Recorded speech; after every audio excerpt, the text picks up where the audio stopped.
Welcome to the Board of Trustees Committee of the Whole meeting. It's great to see everyone present.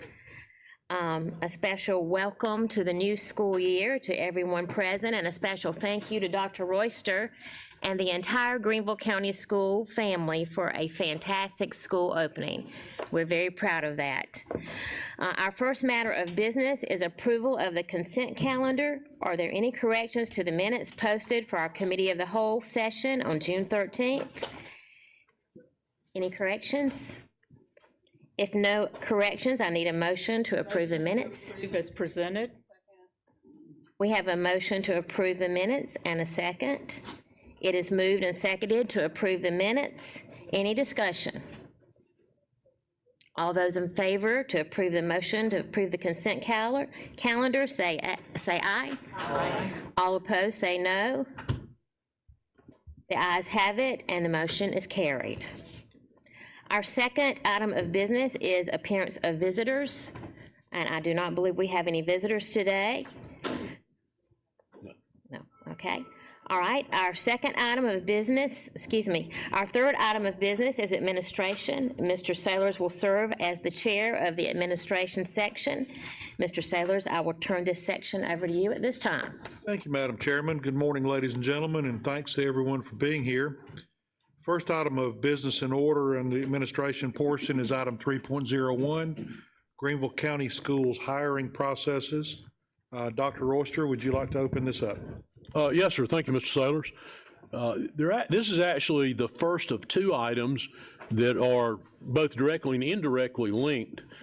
But one of the largest tasks that we have every year on an ongoing basis throughout the year is the employment of personnel, always being mindful of our goal to have a premier workforce in place throughout the organization. Traditionally, every fall, we give you all a report on the actions of HR. I hired this many people in these categories, this many teachers, this many custodial employees, this many bus drivers. This year we wanted to do it a little differently. We do have that report. That's item 3.02. But 3.01, I think, gives you some background that we thought would be helpful. One, as an overview for members new to the board who would have seen this report for the first time, but secondarily, as a reminder of how we do these processes for people who've served on the board for any number of years, because the processes are change and develop further over time. So we believe this will be a good start off to the school year to get some background, and hopefully all of us have a better understanding of how we hire, and then we talk about how many we've hired and who we've hired.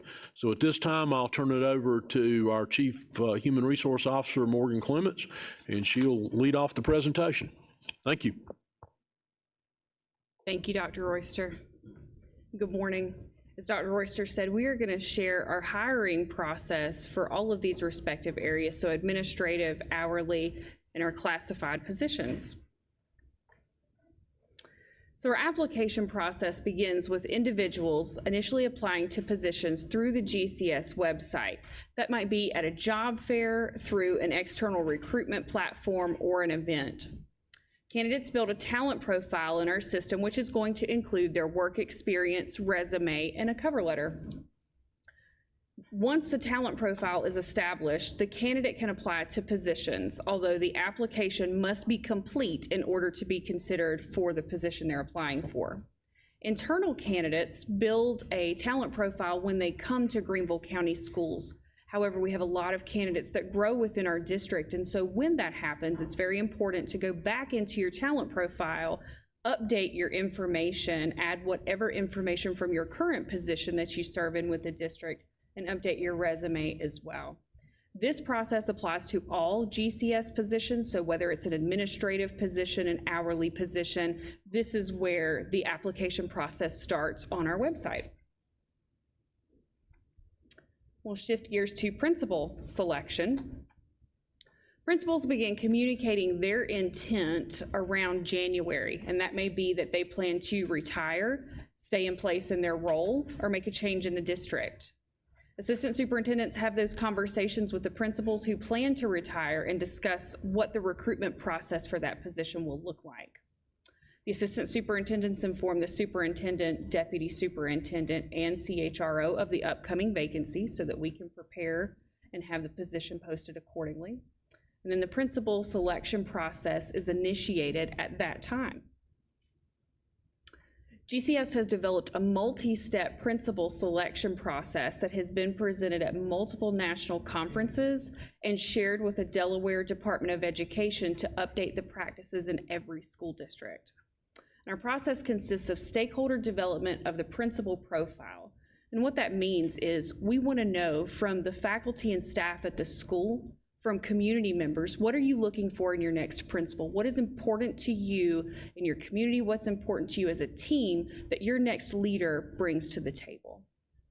From there, we conduct district-level resume screenings, and these are individuals that have sat in the position. Some of the individuals have sat in the position of principal. As we review these candidates, the assistant superintendent for that location will be part of that process as well for consistency throughout. From there, we have the district-level interview with performance assessments and reference review, school and community team interview, and then they recommend finalists to the superintendent. Our superintendent interviews the finalist and appoints a successful candidate. At that point, there is a recommendation to our board of trustees, and then we begin transition planning and support for that new principal. Next, we have our assistant principal and administrative assistant selection process, and I'm going to turn it over to Ms. Karen Kapp. Thank you, Morgan. Good morning. So I'll share with you how we go about selecting candidates for the assistant principal, administrative assistant pool. The AAAP pool, as we call it, are those candidates that are eligible to interview for assistant principal and administrative assistant roles across our district. We begin, of course, there's an application process, but we begin with a district screening of certification, the resume, cover letter, video, and recommendation from the current supervisor of that applicant. We then have team interviews. We actually have 12 teams, all who have at least been a principal, with the exception that we have added an assistant principal to those teams. So on 12 teams, we have a central office leader, once a principal, 2 principals, and 1 assistant principal who interview each candidate. That interview aligns with the South Carolina Principal Evaluation Standards and includes a written response to a school leadership challenge.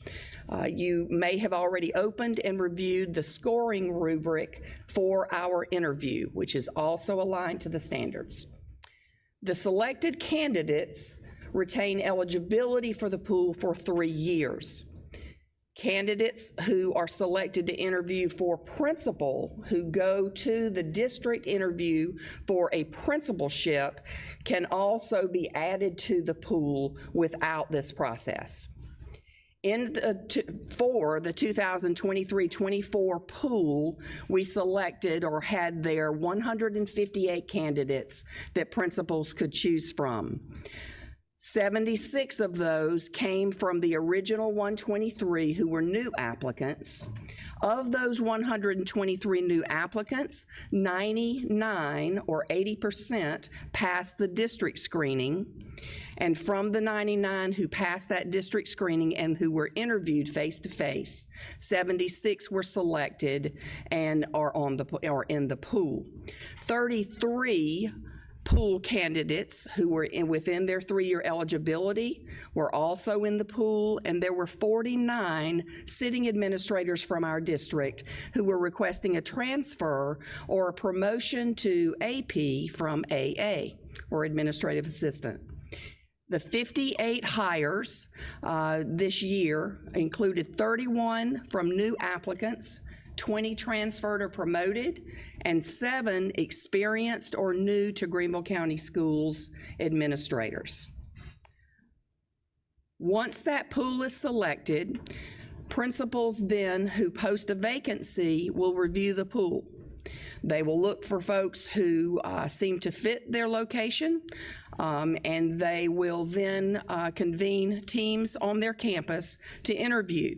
Many of them also, many of them reach out to candidates to encourage application, but candidates now apply to each of the individual vacancies that are posted. So the candidate indicates interest, or the principal may reach out to solicit other candidates to apply. They're interviewed in 2 rounds at the school. There's a team interview, which always includes teachers, often the school counselor, the instructional coach, and others to provide input to the principal. The principal most often sits in on this interview as well. The principal then will interview those that the team believes they want to move forward to the principal for consideration, and they talk further about school needs, about the experiences applicable to those school needs in each of those candidates. Once they have done that, they will complete a telephone reference on the 2 finalists, on their 2 finalists, and then they will recommend those to their principal supervisor, who interviews the finalist, and then the principal supervisor and principal consult around the best choice for the school to be recommended. Next up, I think we have Margaret Spivey.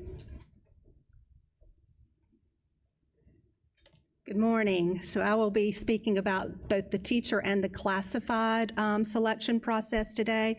Those are very similar processes, so not to duplicate that information. Where it becomes a little different is not that they aren't both vetted, but how they are vetted would be the difference there, but the hiring process is the same. So basically, we have to establish a vacancy. Vacancies are posted then by the hiring manager. A vacancy can occur because someone leaves the district, someone transfers out of the school, or for growth positions that are added each year. So those will establish the vacancy. Once a vacancy is established, it is submitted to a requisition is created and submitted to HR for verification. HR verifies that that vacancy does indeed exist, and then the school is able to post that position on our district website and begin collecting resumes of folks who are interested in those positions.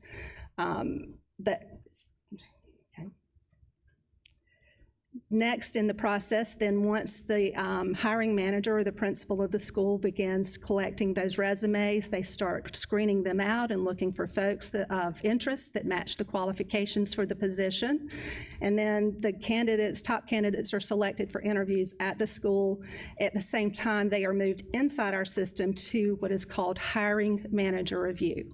And at this moment, I'm going to pause and bring up 2 special guests, Lakeisha Brown from Greenbrier Elementary School and Treva Lee from Northwood Middle School, and they're going to share their actual school level process with you.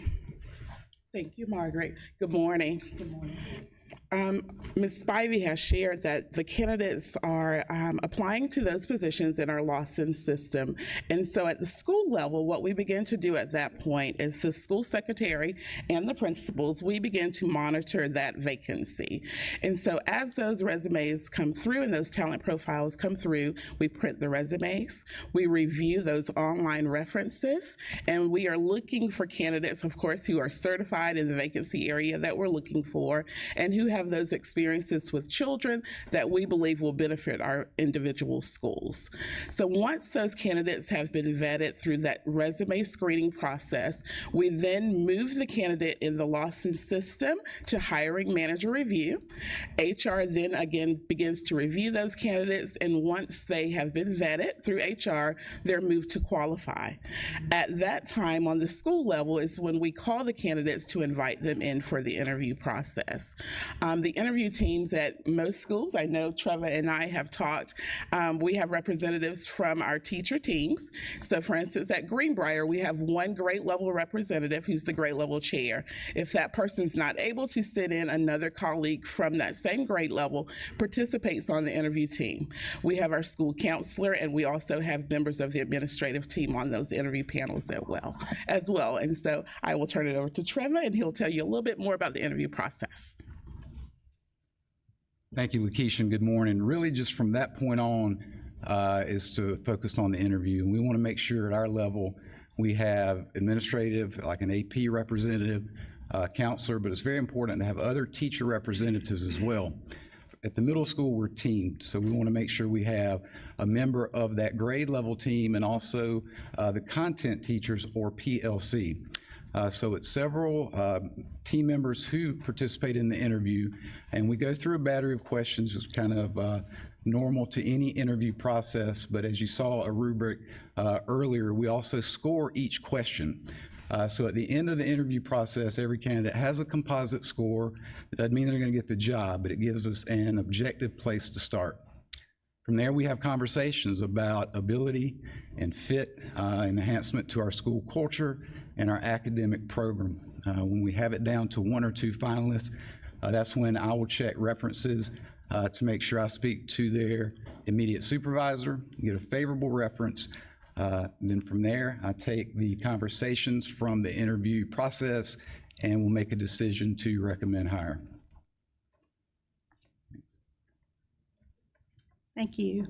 At that point, they are also looking into our system to make sure that HR has moved them to qualify. Qualify is the signal that these folks have been vetted and are ready to go. The teacher vetting process is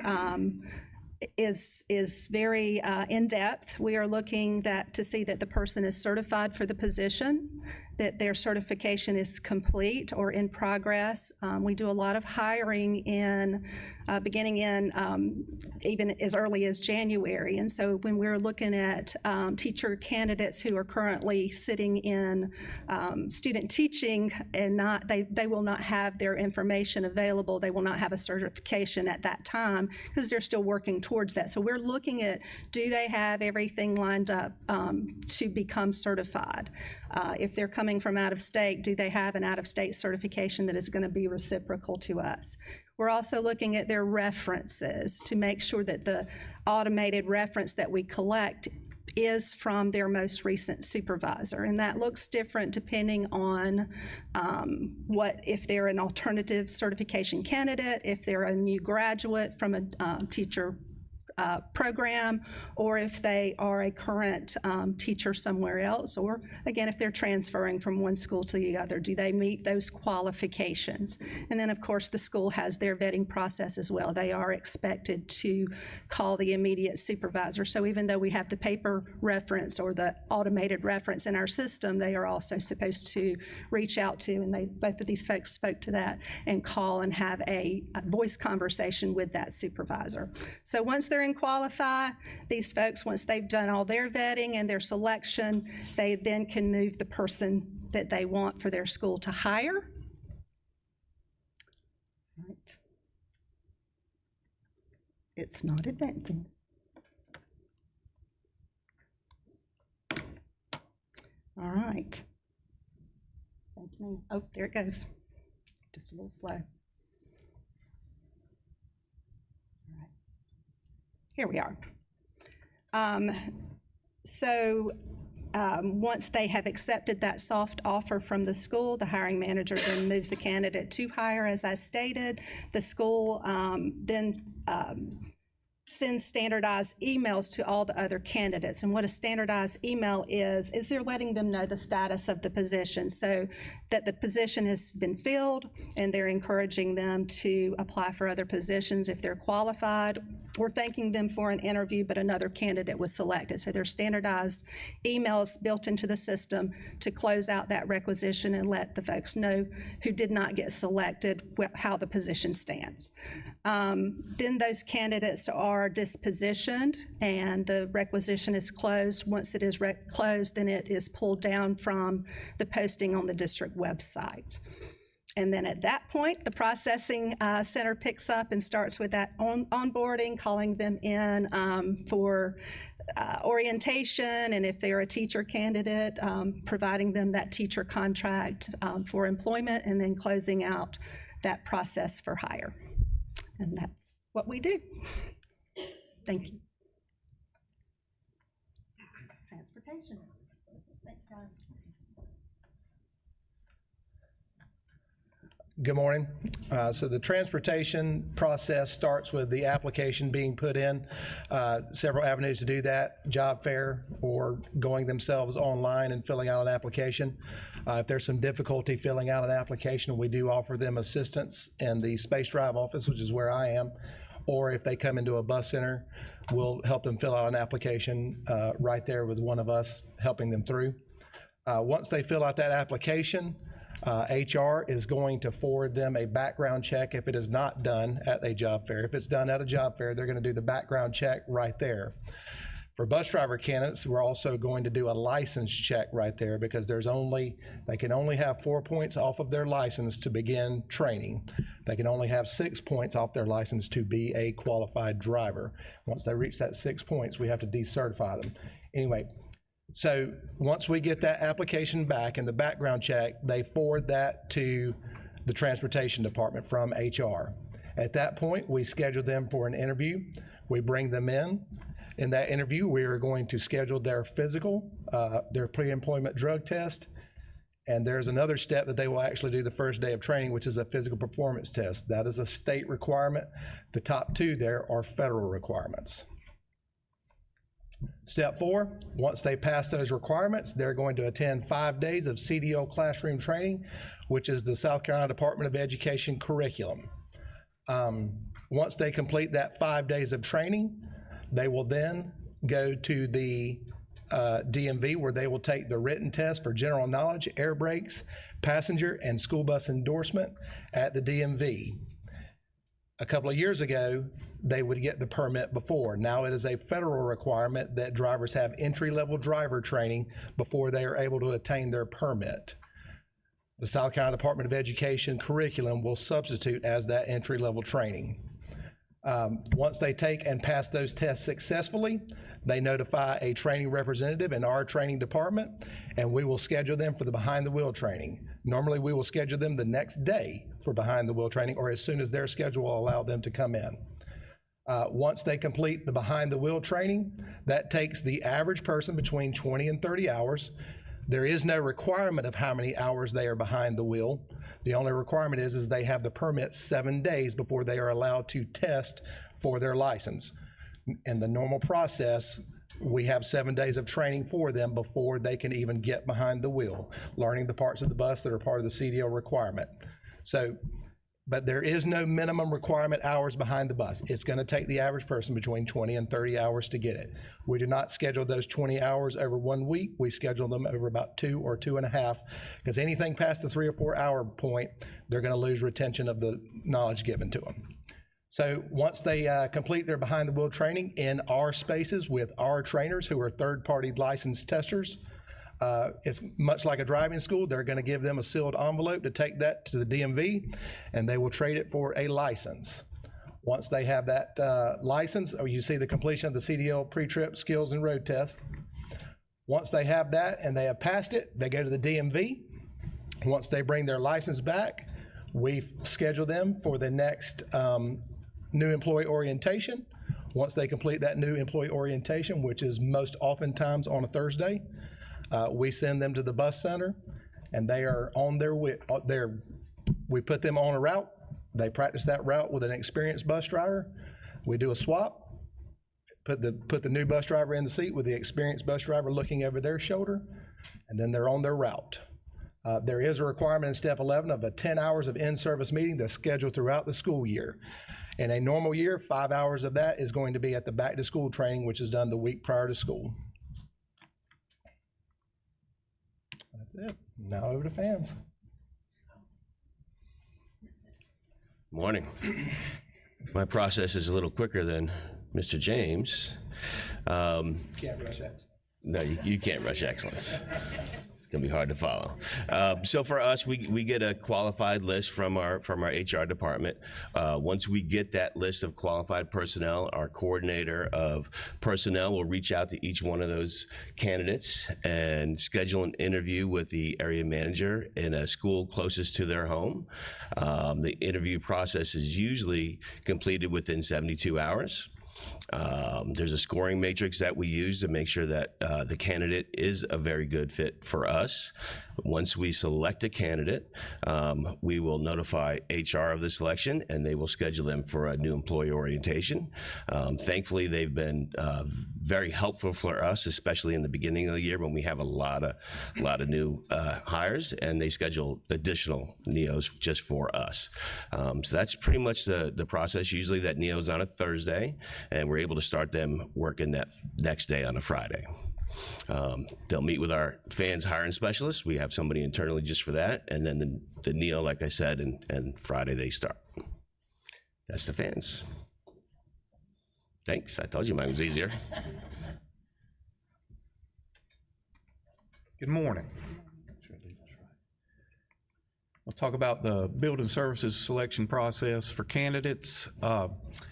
Candidates are able to apply online to the website basically 24/7, 7 days a week. We maintain an open requisition there so that they can apply at any time. And once the application goes through there, or they apply through the office at Space Drive or through a job fair, the HR then vets the candidates to make sure they are qualified through background checks and that they meet the other qualifications.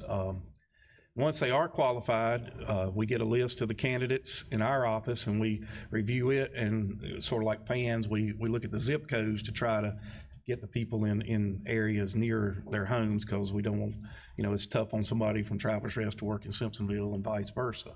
And then the list goes to the plant engineers in that area that have openings, and they contact candidates and interview them, and they select them. We put them through to NEO, New Employee Orientation, on Thursdays, and they can begin work on Fridays in the school. Plant engineer candidates, if they come in internally or externally, we interview them in our offices at Space Drive to make sure they are qualified for the job, have the experience, management experience, and other skills they need in it, such as carpentry, minor electrical, things like that, to supervise the building. And once they are vetted in that position, we will put them out to be eligible to be hired as a plant engineer at a school. Usually when a principal has an opening, we have an opening, we'll present them with 2 or 3 of the top candidates and let them interview them to find out who is the best fit for the location. We do work, the schools we work on they're our customers from the building services department, so we want to have the best fit possible in the school to maintain smooth operations. And once the principal selects their candidate for the plant engineer, we put them through the process and put them in place. Thank you. Dr. Royster, Mr. Saylor's Board of Trustees, thank you for the time to present this information. And at this time, we are happy to answer any questions that we may. Thank you, Morgan, and to everyone for your participation in this presentation. Well, first of all, I'd like to thank all of you for your presentation, as Mr. Saylor stated. Sometimes I think the public doesn't understand the process that every department at the district really filter and go through, and the work behind the scenes. And I appreciate the information on the process for principals, assistant principals, teachers, all the way down to those that are working in the buildings, services, and I know food very well. And it was short and sweet and to the point, and I loved it. And but the buses are such a major part, and play such a major part, as all of them do in our district. It was really quite interesting that we filled all positions before school started. So, I mean, kudos to y'all. I was very impressed with that. Now, do we currently have positions available in any areas, and which areas are they?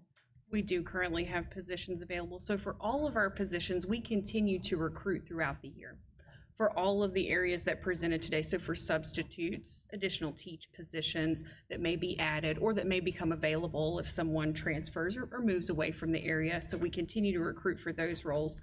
We currently still have food and nutritional service positions, building services, transportation, and we are continuing to recruit for those positions. And in the HR action report, I have the data on the numbers and where we're at with open positions for those as well. But I can share that now if you'd like, ma'am. Yeah, I'm interested in that just because I know bus drivers are hard to find.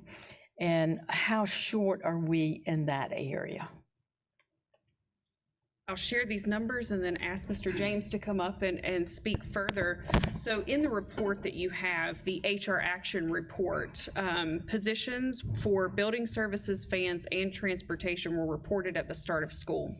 Building services was 32, food and nutritional services was 47, and transportation was 75. I'm happy to report that after a few large orientation classes in those areas, It's me.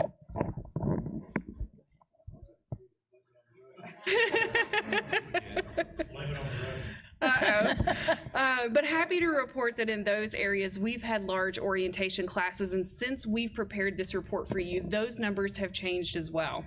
Building services is down to 29 positions, fans is down to 34, and transportation is down to 66. Mr. James? So going along with the 66 bus drivers short, keep in mind that 24 of those are a calculated overage. So we're divided into 12 transportation areas. Each area has 2 positions that essentially, in a perfect world, if every bus driver was employed and there, those 24 people would sit in the break room with nothing to do. It's never happened one day since I've been here, but 66 of those or I'm sorry, 24 of that 66 is a calculated overage. Also, next week's class is the first time that we have maxed out a class of 25 driver candidates. If they all show up on Monday, that we've maxed out a class since probably 2017. And we have several candidates lined up for the next class after that. I think we've had a very positive start in transportation. As bad as 66 sounds, it's way more manageable than 90 short, which is what we started with last year. I think the pay raise has helped, so many thanks for that. But that's where we are. Did that answer the question? Yes, it did. Thank you very much. To your point, Adam, I think the last time you talked about, since you've been here, probably never been fully staffed. I think the last time we were fully staffed would have been at the height of the recession. Yes, sir.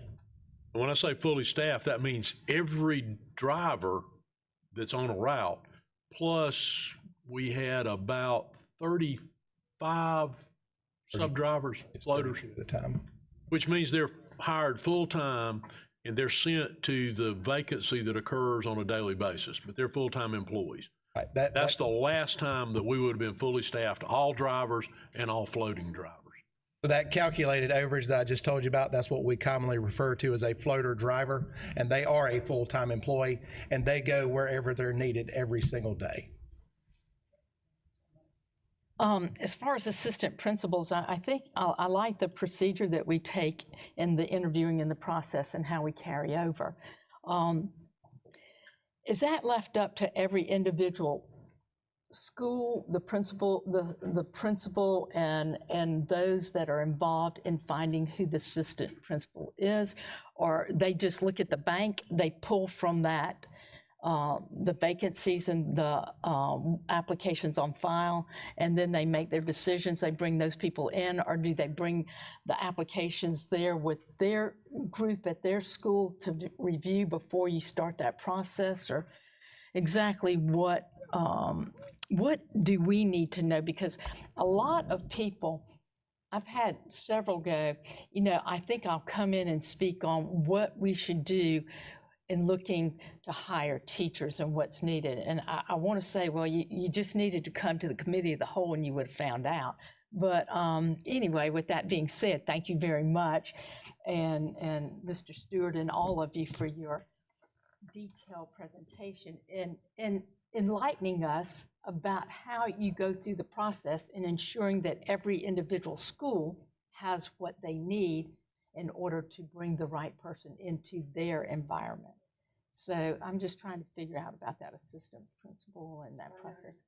What it looks like at the school site. Right, right, So when a school is given permission to hire right. and they post their vacancy, people begin to apply to that vacancy, and that principal has access to that pool list. Right. Included in that pool list and in every application that comes, of course, are their resume and pertinent information that will support their paper review.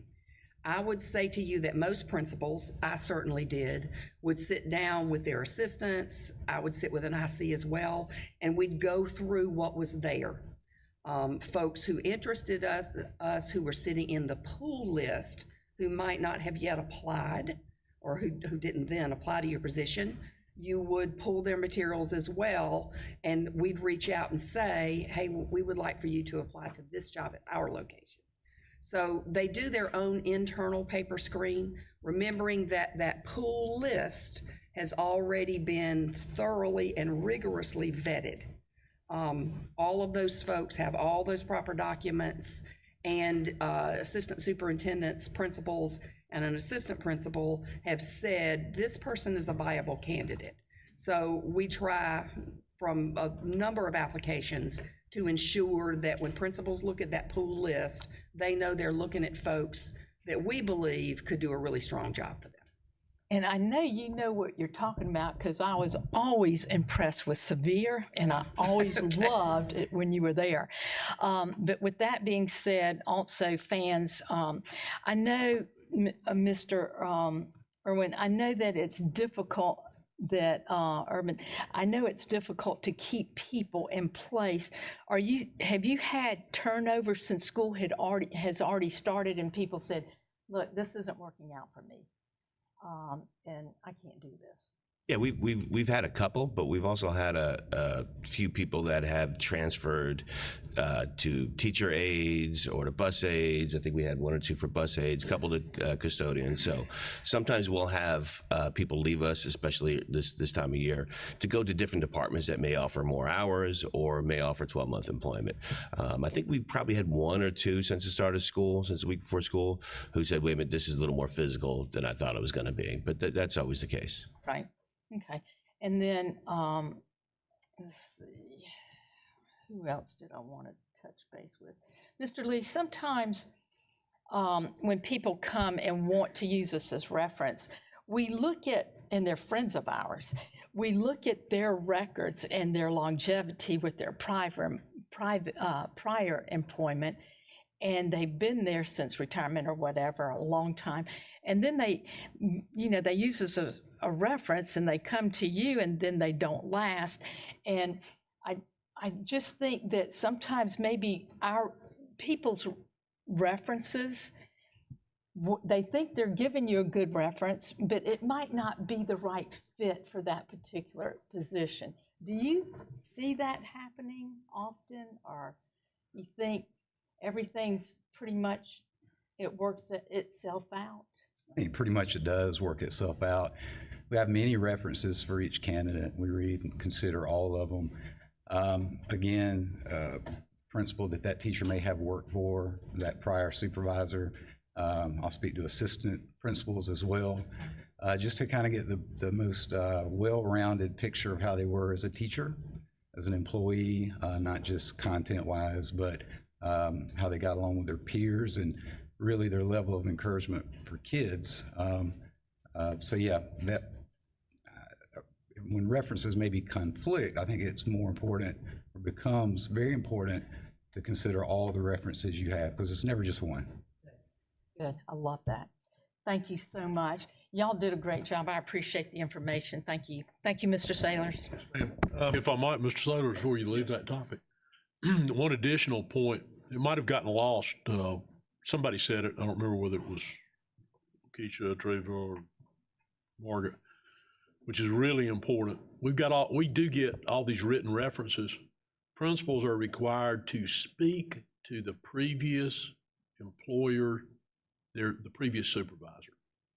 Because what you will find over time is there will quite often be a different kind of reference when you talk to someone than what they wrote down on a piece of paper.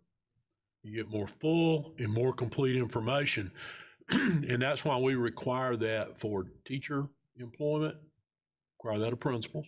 And while we do the very same thing up here with principal employment or district level coordinator, director, assistant superintendent, whatever level it might be, employment, we speak on the phone or in person to their last immediate supervisor. And depending on the level of employee, we may go well beyond that in speaking to people, not just relying on written references. And another thing that you brought out in some of the questions that you asked that I think is good for us always to be mindful of, we've got about 11,000 employees. About 6,000 of those are teachers, so a little over 5,000 are employees in other categories. It does not matter what day of the week it is. If you ask us today how many vacancies we have, that number will be different tomorrow. It'll be different Monday of next week. It'll always be, and there'll always be vacancies. Now, in a smaller place, that may not always be true. Certainly not true on a daily basis, but we're always gonna, I don't know, there'd be a day that would go by that somebody's not transitioning. They transferred to another department. They got a promotion. They moved out of town. They had an illness in the family. There are a myriad of reasons, and as you all know, with that many people, there's almost a constant motion of moving in and out, which we certainly want to minimize every way we can, but some of those things are well beyond our control to do so. Well, the other thing that I liked, Dr. Royster, is when Joe said, you know, maybe this wasn't right, but we found another, you know, a teacher's aide, or we put them here, or we put them there. So it's like finding the right fit for the right person in the right area. So good for y'all. Thank you. Thank you so much. Thank you. Morgan, before we move forward, just as clarification, in your next report, the action report, you're going to be highlighting the ratios. Did I get that right? The number of hires, retention rates, percentage, things like that. Yes, So sir. the numerical component of this conversation is also involved in that, right? Yes, sir, that is Okay. correct. Thank you for that clarification. Yes, sir. Ms. Goodwin-Caldwell.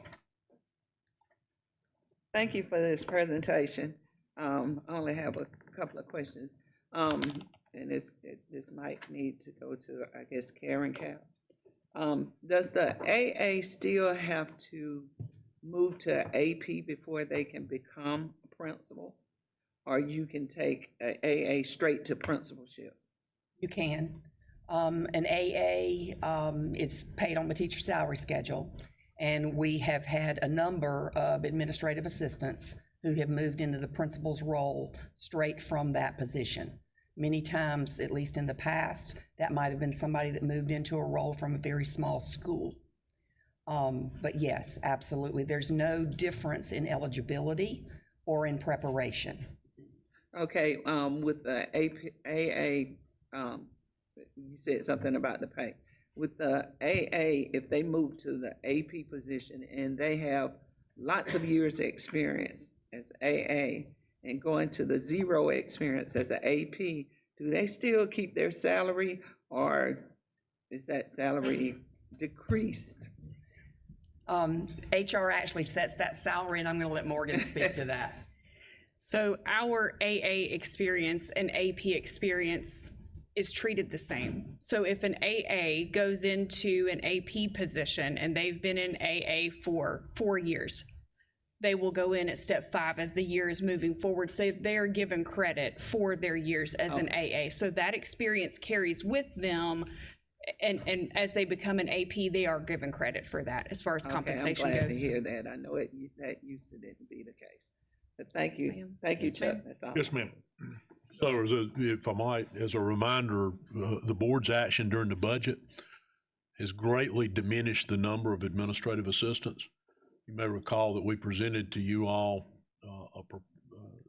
a budget item to move all of the AAs at schools where there was only an AA, and that would have been exclusively elementary schools, that they now all have an assistant principal. They're at different levels based on the size of the school. Traditionally, in years past, the place where people might have moved directly from AA to principal was primarily at the elementary level, because that's where the most AAs were. And again, there were some schools, that's all they had. Now, the only AAs that will remain in elementary are at schools that have multiple assistants, our largest elementary schools. We still have some AAs at the middle school level and at the high school level.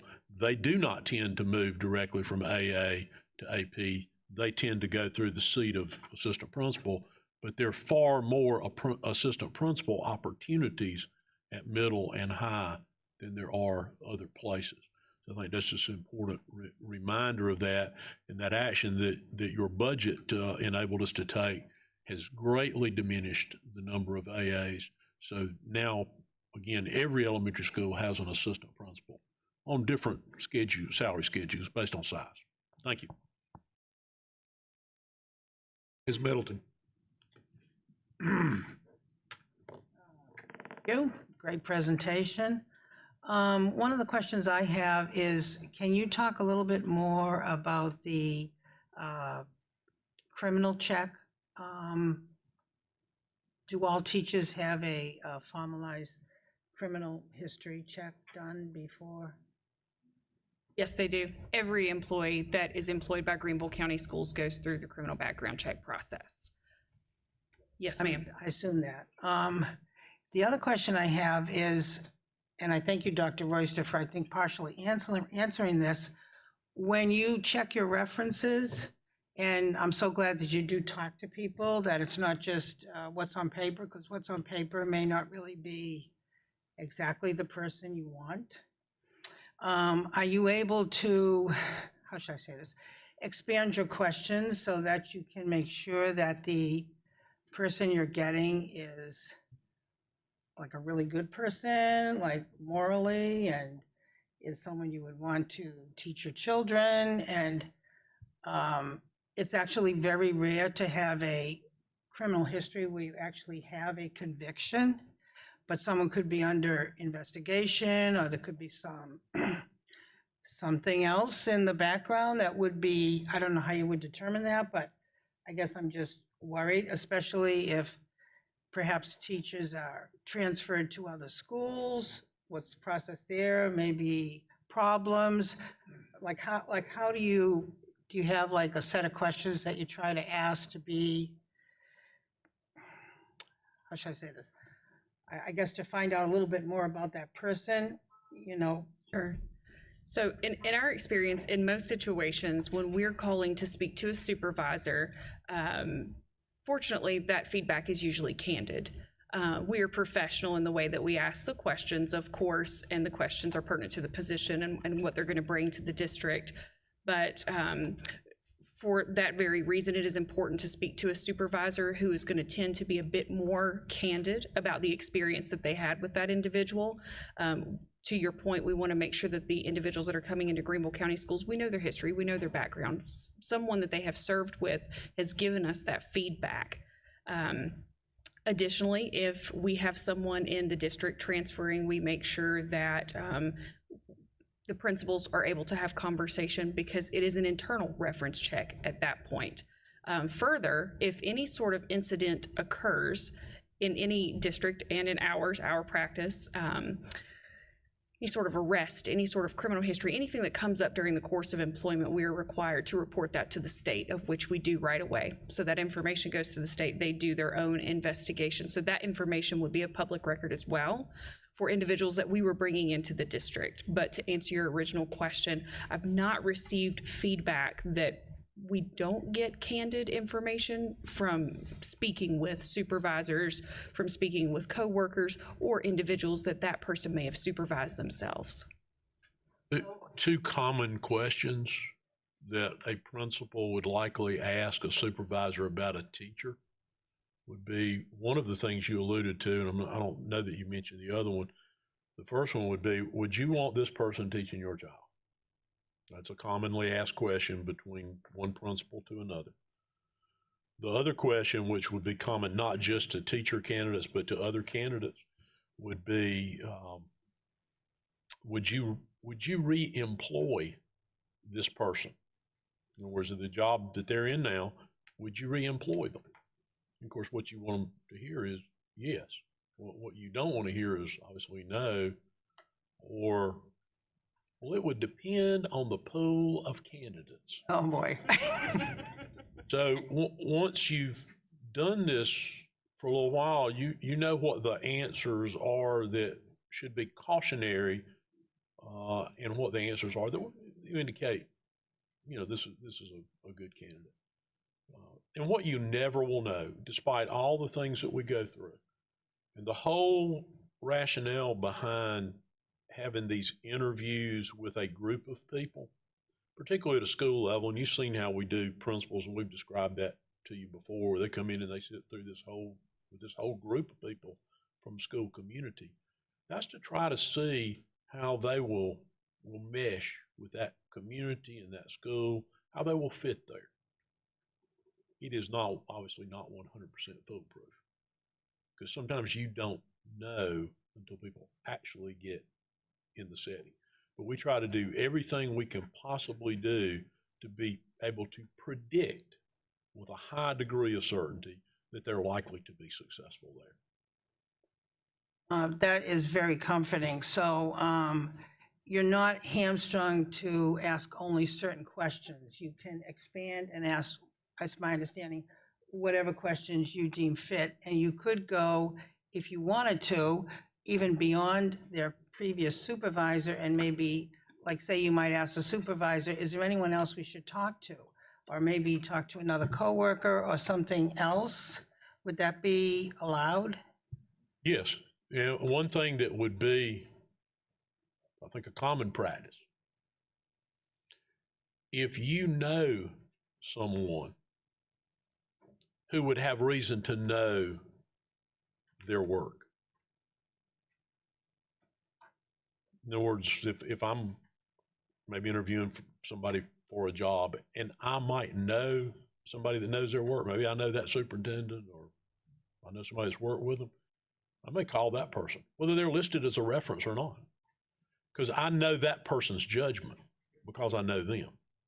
And that gives another perspective, and that would be fairly common.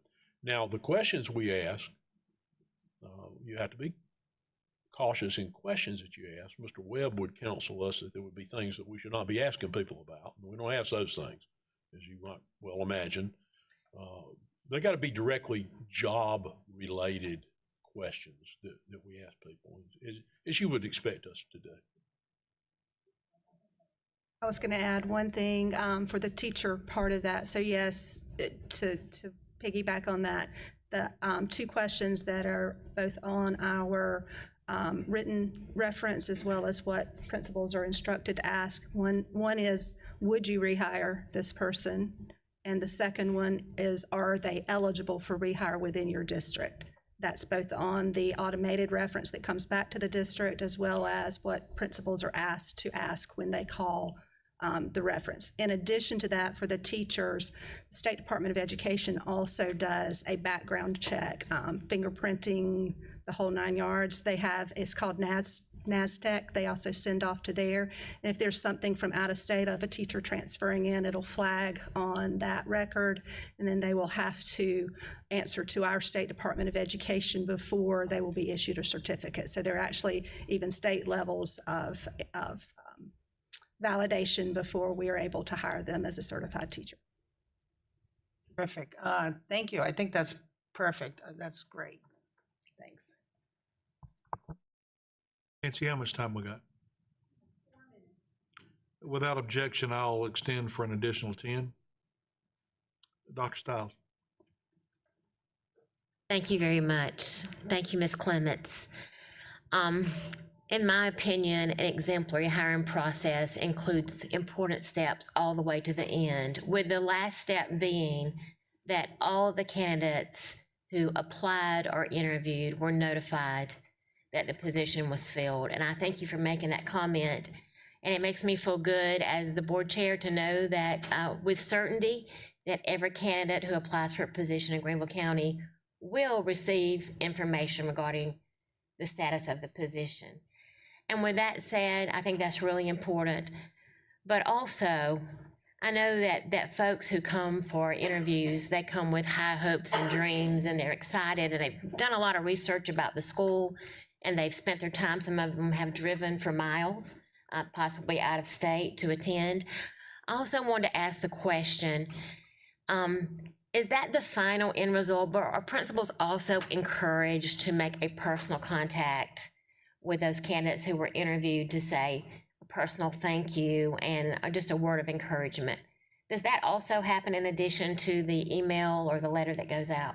Yes, ma'am. So the candidates that make it to the in-person interviews are contacted by the hiring manager or myself personally. Additionally, another great point that you made is we're a very large district. Just because the opportunity that you came here to interview for isn't the one, doesn't mean that we don't have another one for you. We make sure to take the time to speak to those candidates that come to us. They're quality candidates. They want to be here. Well, we want to know what they want to do and where we can place them. And we make sure that we have that conversation. It may be that we've had a very experienced internal applicant that's going to grow into that role, but we may have another position over here that they would be great in. So the conversation doesn't stop with, here's the information about the position that you applied for. We go an extra step of, hey, we'd love to have you in Greenville County Schools. Let's talk about what we do have open. We could even potentially bring them in a different position, a sub-position, administrative sub-position, whatever that looks like, to get them in the door and grow them from there. That's exemplary, thank you. And that's how we fill our positions. Thank you so much. And then my last question goes back to building and grounds and hiring plant engineers. I know in the past, Mr. Stewart, you mentioned that you interviewed the candidates to make sure they had the knowledge that was necessary to fulfill the position. At one point, they took a skills test and they were leveled like bronze, gold. Is that still in place? Yeah, you're speaking to the work keys. Yes. Yes, that's still in place. We constantly are reviewing that for the levels, but yes, to reach plant engineer level, you have to have a silver level scores of 4 in reading. You got to have reading for information and mathematics, and it just proves a knowledge that you have a skill set. Basically a high school level is what it designates to my knowledge. That's the way I understand it. Right. I'm really glad that's still in place. So you ask questions beyond that, Right. and you look for the highest levels possible to fill those roles. We look for Yes. people with the skill sets, with management skills, with the trade sets, minor electrical, carpentry. The cleaning side of it we can teach is the management side of it that we look for a lot, especially from outside. Now inside, we develop people and bring them along, and they move from custodian to head custodian and then to plant engineer. That's what we look for. The most of the successful ones we have. It's very difficult, really, because of the culture and the nature of the district, for somebody from outside without the knowledge of how things work to step right into a plant engineer role. Now it happens, but it's more the exception than the rule. Most of our plant engineers come internally. I understand that. One of the last steps you said, successful candidates are then sent to the principal for a final interview. And as a former principal, I just like to say that I really appreciate that step, because I think that's important. Plant engineers are key players in the school, and it's important that there's buy-in from the principal to who that person is, because they work with them so closely. And they're such a key player in plant management and making sure the school is prepared. And that goes along with the success of the school. So thank you for involving principals. So and just speaking to that, so does the principal make the final decision since they're doing that final interview? Is the decision theirs or not? Sometimes we'll have a principal, they'll say, bring us the best candidates you got. We'll take them. Most of the time, they want to talk to 2 or 3 to pick out, who they feel will be the best fit. Now, on occasion, we will step in and say, we really don't think that person is the best fit here because we will sit in on the interview with the principal. The building services specialist will sit there, and they may pick up something that the person says in the interview the principal missed, but we try to leave the principal to pick the best fit for their location out of the top 2 or 3 candidates, if at all possible. So what I hear you saying is you work collaboratively with the principal to ensure that the best candidate is hired. Yes, ma'am. And I think that's very acceptable. Thank you very much, and thank you for the involvement of our administrators in that process. Thank you. One follow-up to that, Dr. Stiles, Bain spoke directly to requirement for plant engineers. We're in the process of looking at testing requirements for entry-level employees, not plant engineers, because of the level of management and complexity of some of their responsibilities, but for entry-level custodial employees, entry-level food service employees, and some other entry-level positions. We're looking at moving away from WIN or work keys and utilize Jeff TABE, basically a reading assessment that isn't at the same high level of WIN or work keys. Our employees obviously have to be able to read and follow directions. It's really a safety issue and a concern. But for entry-level employees, we believe we can reduce that entry-level reading requirement and still maintain safety.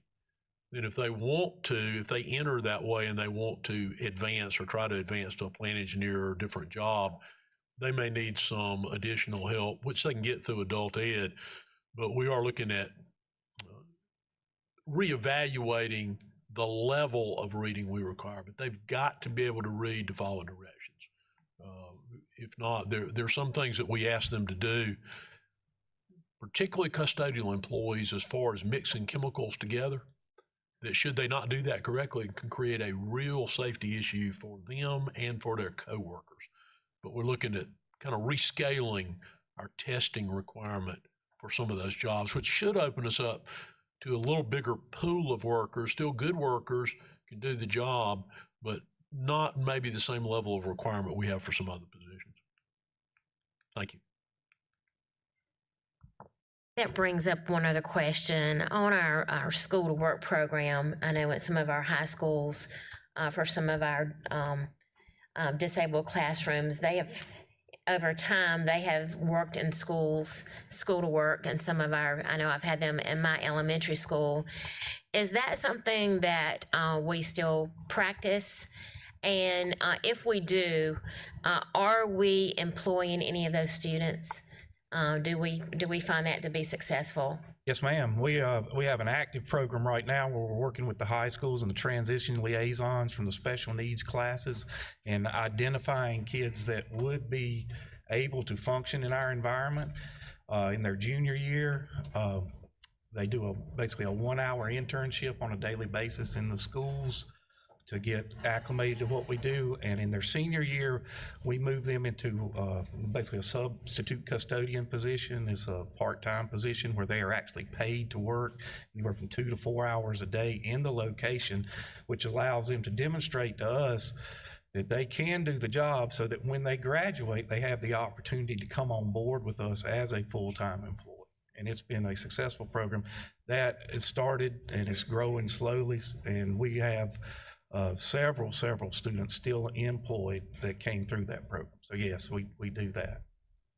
Excellent, thank you. As a side note to that, you may recall that in the budget, you all approved a new transition coordinator in special ed services. And within the allocation of special ed teachers, we're developing an internal project search. You all are familiar with project search that we do now in cooperation with Bon Secours St. Francis.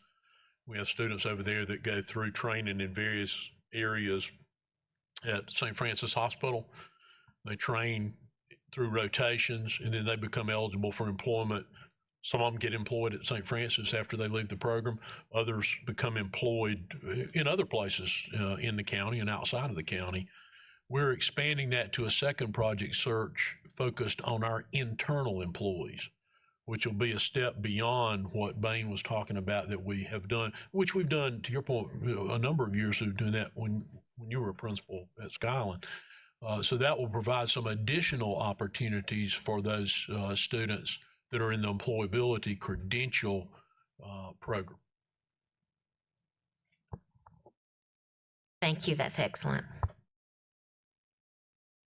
We again have 4 minutes remaining. I'm going to extend for another 10. Dr. Presley. Ms. Clements, thank you so much, and thank you to your staff for a great presentation. I have a couple of quick questions about the AA pool. And great job to the work that was done with the last budget that we approved with moving some of those AA positions to APs. Is there a plan to phase this out entirely? And the reason I'm asking is, especially at high school and middle school, that AA position does create some turnover because you've got folks who are doing the same work as an AP and making a teacher salary. And any principal wants stability in their leadership cadre. So that's really part of the why. The other question is, do we have, because I know everything comes with a price point, do we know how many AA positions we still have in the district? And do we know a ballpark number or price point on what it would take to convert these positions to APs? There are a couple of answers in there. One, we're in the process of looking at that after we did the elementary. There's also a trade-off in looking at it. Now at the if you start and look at the high school level, really the only AAs that we have remaining, there are only a handful of them. There are 5 of them, Scott. They're at the biggest high schools in the district. So they have some opportunities to advance. One of the pluses with that is it's a way to get people into administration, try them out, but it's really just a teaching assignment. To your point, it's a teacher salary, it's a teacher contract. You can transfer them right back to teaching if at their request or if they seem not to be working out. And there are plenty of opportunities because there's now such a small number of them at the high school for them to advance, whether within their school or outside of their school. Now at the middle school level, there is an AA at every middle school.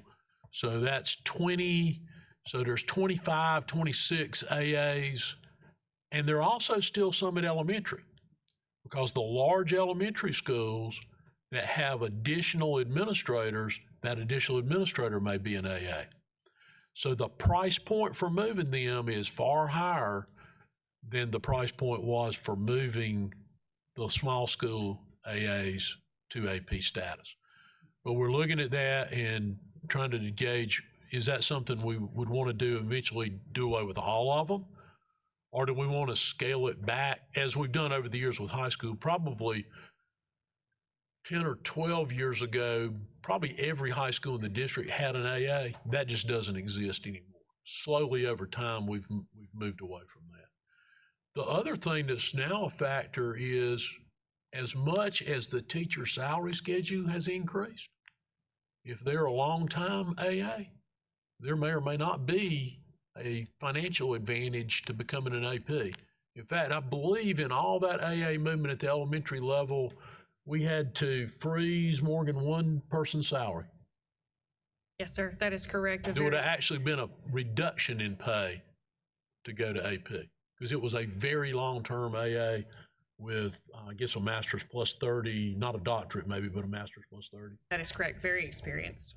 So yeah, we've looked at that. I don't know, Philip, you don't have a dollar figure yet, do you? I know y'all have worked some on that. So as we look at the preparation of next year's budget, that'll be something we take into consideration as to what we might recommend regarding that moving forward. Thank you. Mrs. Mosley. Thank you, Mr. Sailors. I echo everyone else's sentiments. Thank you so much for this very comprehensive presentation. Dr. Royster, my ears perked up when you said something about the internal project search, and so I just wanted to get a little bit more clarification. So the new transition specialist, I don't know what the actual title is, hired, is that going to be his or her primary focus? It will be part of their responsibilities. It now gives us someone to help with the transition part of that, which we didn't have before. Okay. The teacher will come off of our normal special ed, because obviously those are students that would be getting Right. special ed services Right. in another setting. I'm going to let Ms. Hogan speak more directly to the details of it, but we've got multiple opportunities within the system, and we have that teacher working alongside the current teacher in Project Search, but I'll let her speak to the details. Okay, and I'll expand. My question is more, is how formalized is this? Are we actually setting like a goal for a certain number of students to participate? like we do for Project Search, there's obviously a head count. Is there an interview process? I mean, I guess I'm just wondering, and if all this if it needs to be tabled for, I mean, I would probably like, once we get this up and going, a presentation on this at some point, this specifically, but I guess I'm just wondering, because I know that I love Project Search. I think it's a fantastic program, but sadly we can't fill, I mean, we probably have more candidates than we have opportunity for them. And so I think it's wonderful that we are looking internally. I know that I heard Building Services, I think FANS also works with the special needs population. And I guess to expand on what Dr. Stiles had asked, how many other, well, maybe it's going to be addressed with this whole internal Project Search, but how many other departments within our very large system can we certainly capitalize on, so to speak, for this population? But let's let Ms. Hogan speak kind of to the specifics. To your point, we'll be glad to do a presentation later on, but I think she can summarize so people have better understanding, but really set up to mirror what Project Search is. And I'm sure, and you're well aware of this, and other board members may be too, that Project Search is a national framework. So we have to fit in to that framework, and that's what we'll do with this internal one. Ms. Hogan?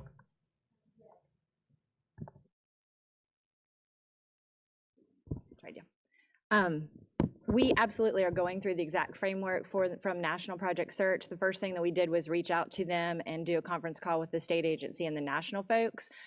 We don't want to replicate and be like them. We want to be a part of it. So it absolutely will be a part of it. The only difference this first year is they want us to call the first year a pilot because we are going to start it in January. So second semester, we will have students that will be 1 semester versus 2 semesters. For those of you that might not be as familiar with Project Search, Nancy had reached out and asked me for dates for you to go and observe our Project Search here with Bon Secours. So I do have those dates to work with her. So hopefully we can get you set up to be more familiarized with the current program. But the gentleman that we have hired to be the teacher, I was just looking, I have a spreadsheet last night of all of the work that he's done. There are, as I glance at it, it looks like maybe 8 other, don't quote me on the exact number, I have to count them, but it's less than 10 across the country that use a school system as their business partner. So it's not as prevalent as the hospital, but it is definitely doable. And so what I have asked him and charged him with doing is, and he's working with the transition coordinator, is to get information, set up Zooms, set up visits with all of these places.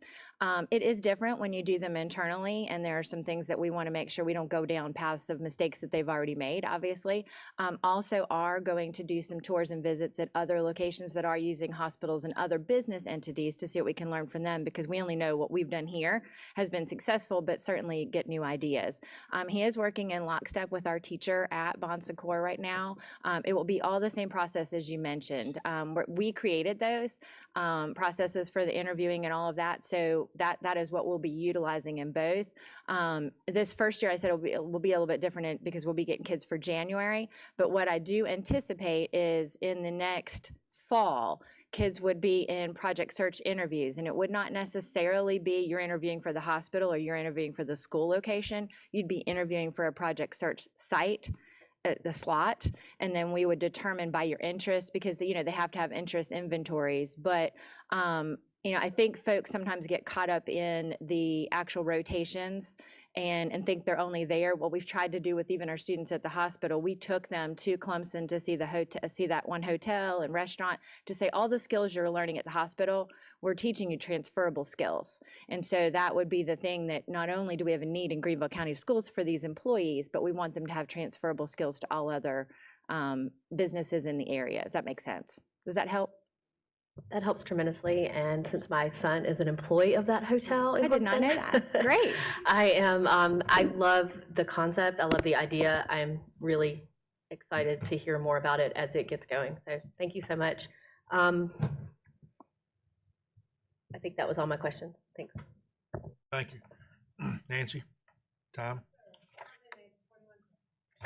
Oh, thank you for the 21 seconds.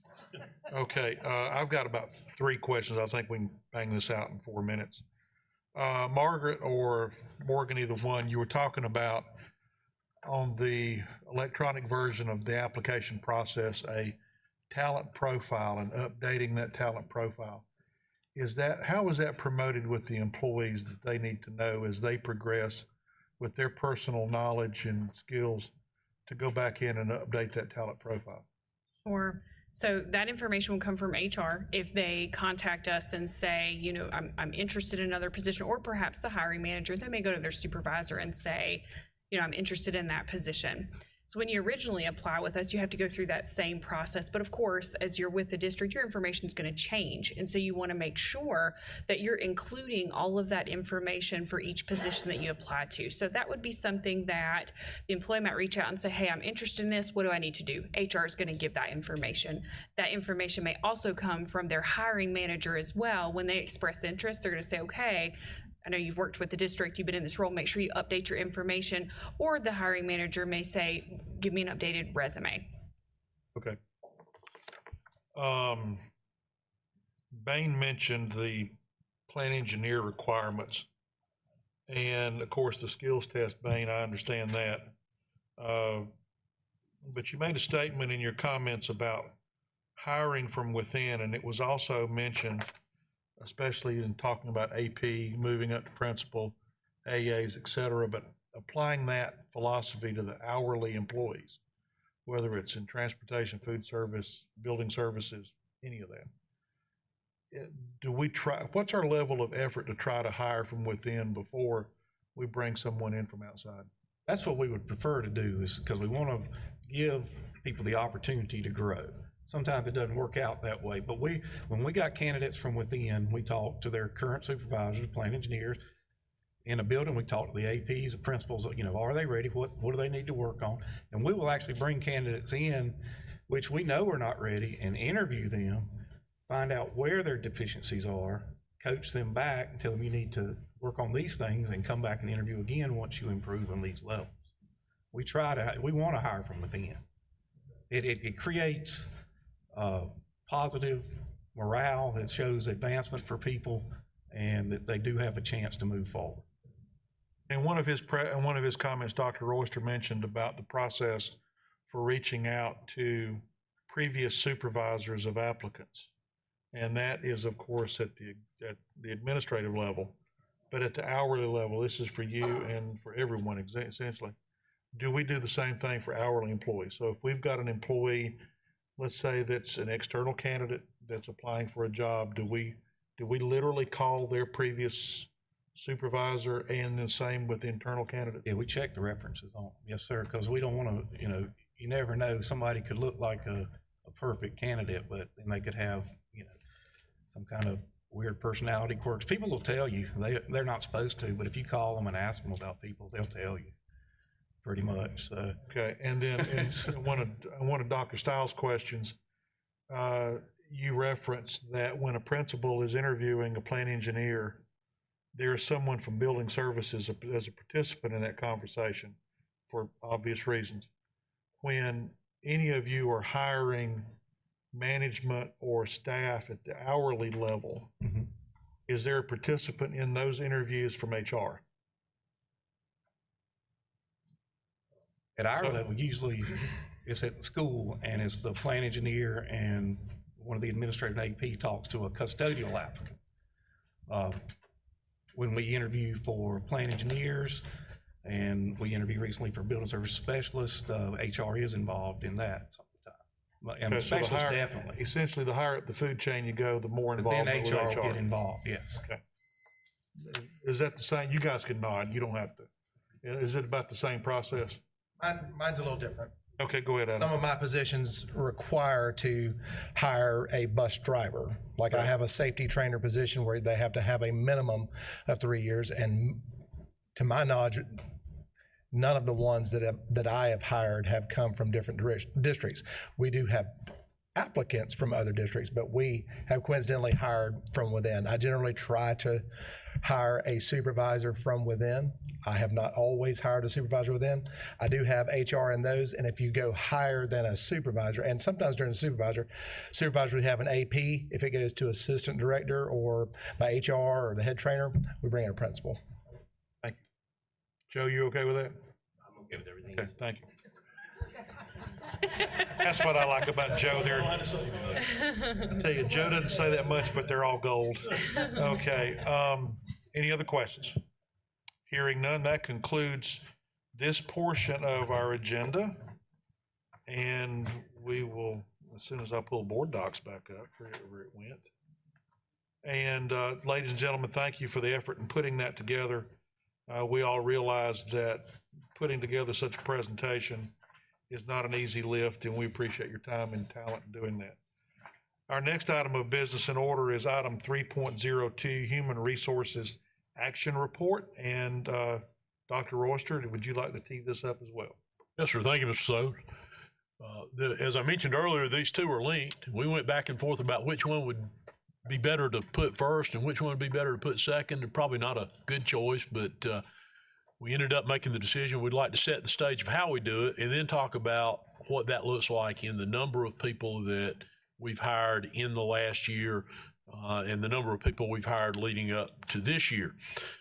So some of the questions you may have asked in that first presentation, you may hear the answer a second time, but I think what you certainly will hear without a doubt would be numbers that very much define and further solidify the amount of effort at all levels of this organization that goes into employing people to ensure that we have a premier workforce. So I'm going to turn it back over to Ms. Clements, and she's going to give you some statistics about those hires. Thank you, Dr. Royster. So we'll jump right into the HR action report. So this first slide represents the hires that HR processed for year 22-23. We hired 624 instructional positions, 314 classified positions, 60 professional administrative, 673 hourly positions, with 109 of those bus drivers and 55 bus aides, 409 adjunct extended day, and 607 substitutes, for a total of 2,687 hires for that year. Additionally, as we are tracking data for 23-24, these are the numbers of hires processed to date. Obviously, these numbers will change as we are at the beginning of the year, but we have hired 562 instructional positions, 108 classified positions, 40 professional administrative positions, 102 hourly, with 13 bus drivers and 5 bus aides, 80 adjunct extended day positions, and 56 substitutes, for a total of 948 hires. HR actions completed: 49 hourly work group in-person orientation sessions, 22 substitute virtual orientation sessions, 106 salaried work group virtual orientation sessions, 2,433 transfers processed, which includes 243 non-teaching to teaching transfers, 2,124 separations. We saw 35,014 applications, 27,798 of those external, while 7,216 were internal. We processed 1,232 long-term medical leave or military leave cases. We worked through 3,215 COVID leave form requests. Our employee relations representatives had 2,663 contacts, which does not include unemployment or the interactive processor requests for accommodations. We had 220 unemployment claims and multiple appeal hearings.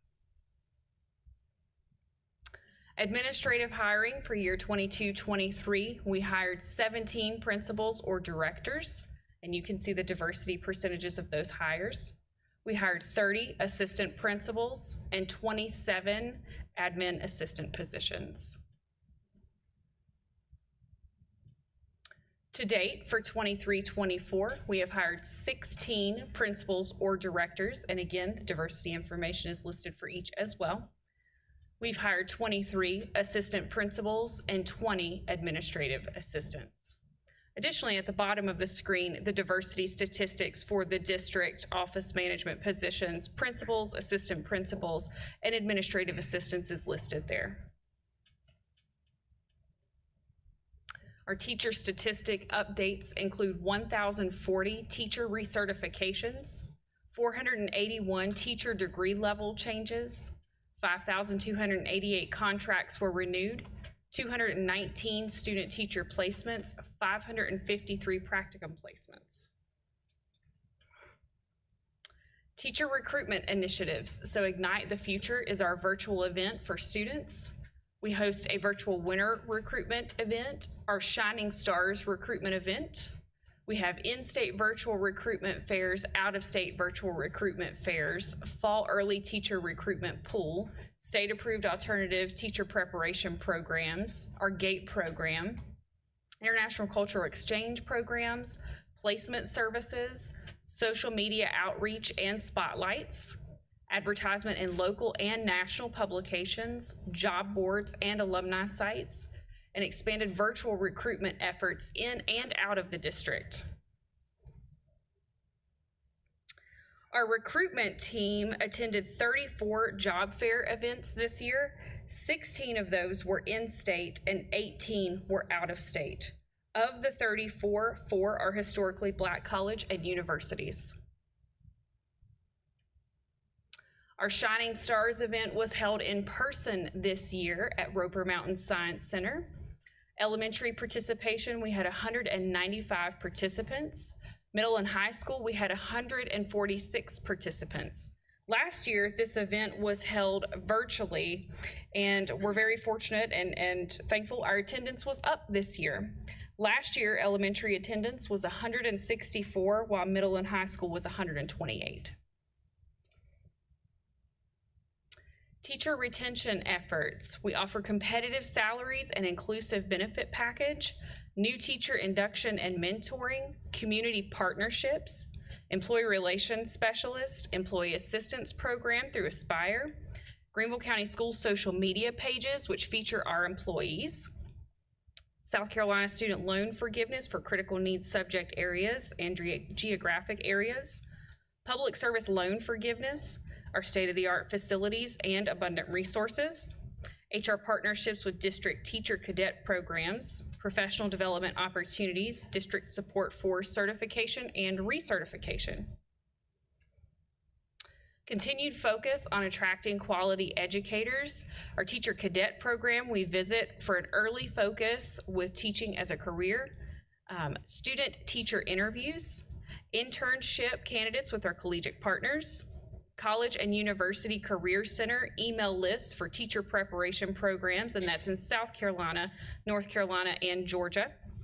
Clemson University Teaching Resident Master Teacher Model Programs, Expressway to Tigertown, Furman Teacher to Teacher Program, South Carolina Create to increase special education teacher pipeline, and our GATE program. So attracting seasoned educators. Of 624 teachers hired for year 22-23, 439 or 70% of those educators were experienced educators that came to the district. To date, of 562 teacher hires, 334 are experienced educators, or 59%, bearing in mind that those numbers will continue to change as we continue to recruit for this year. Diversifying the teacher workforce. You can see our previous year's numbers for our hires through our alternative pathways, and our 23-24 numbers. We had 99 hires into the GATE program, 20 into the PACE program, 11 in CATE, 3 American Board, 11 in Teachers of Tomorrow, 18 international teachers, and 1 Converse Art. In every area of alternative pathways, we have seen growth. Almost every area of alternative pathways, we have seen growth. And with that growth, we have also seen growth in the diverse candidates that we are hiring through the alternative pathways. Our diversity teacher statistics for 22-23, 131 of 624 hires are diverse candidates that have come to the district, and you can see that information listed here. For 23-24 to date, 122 of 562 hires are diverse, or 22%. Our hourly work group statistics, so turnover in building services is at 18%, food and nutritional services is at 32%, and transportation is at 19%.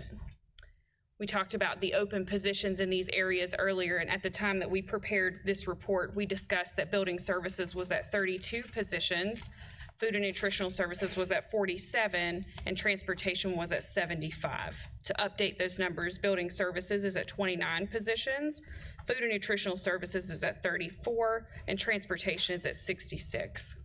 In this area, job fairs held in 22-23, we held 11 with 583 attendees. So our focus on attracting hourly work group employees, we have a full-time recruiter in place that shares information about our open positions and our jobs across the state, monthly or more job fairs, employee referral incentive for transportation, our Pay Active program, which allows our employees quicker access to their paycheck, allowing employees to work in other areas, which addresses the 9-month schedule. And we continue to sponsor ads on Indeed that keeps our positions open to the public for these critical needs areas. Our focus on employee support through our employee assistance program with Aspire continues to be a valuable resource for our employees. 869 employees and dependents were served this year for year 22-23, and that's up from 555 in the previous year. Our employee relations specialists are support to employees, and they refer them to the EAP when a need arises. But that conversation begins with our employee relations specialist, and they are there to support the employees. And then if the need is there, they guide them to EAP for additional support. EAP sessions included in Summer Academy were orientation to EAP, mental health in a post-pandemic world, stress management, and improving workplace communication. Human resources focus for year 23-24 will navigate the Infor HR system optimization, an update to compensation practices, will expand recruiting efforts in the Greenville and surrounding markets, expand the use of our online platforms for recruiting, evaluate our training for new leaders. We'll continue to expand partnerships with Clemson University, specifically with the Call Me Mister program. We'll continue to partner with TeachSC to increase participation in traditional and non-traditional teacher preparation programs in South Carolina. Some of our major accomplishments, processing the additional pay steps. 869 of our employees were served through the Employee Assistance Program, successfully attracting quality teachers to our district. Our human resource team members serve on state and national leadership boards. Successful processing of our 7-1 changes with a condensed timeline. Continued support for new leaders to include civil treatment training, situational leadership, and induction principle orientation. I could not show you all the things processed by human resources without showing you the team of people that is responsible for processing those changes. I'm grateful and thankful to work alongside every one of those folks. And I'm happy to answer any questions that you have.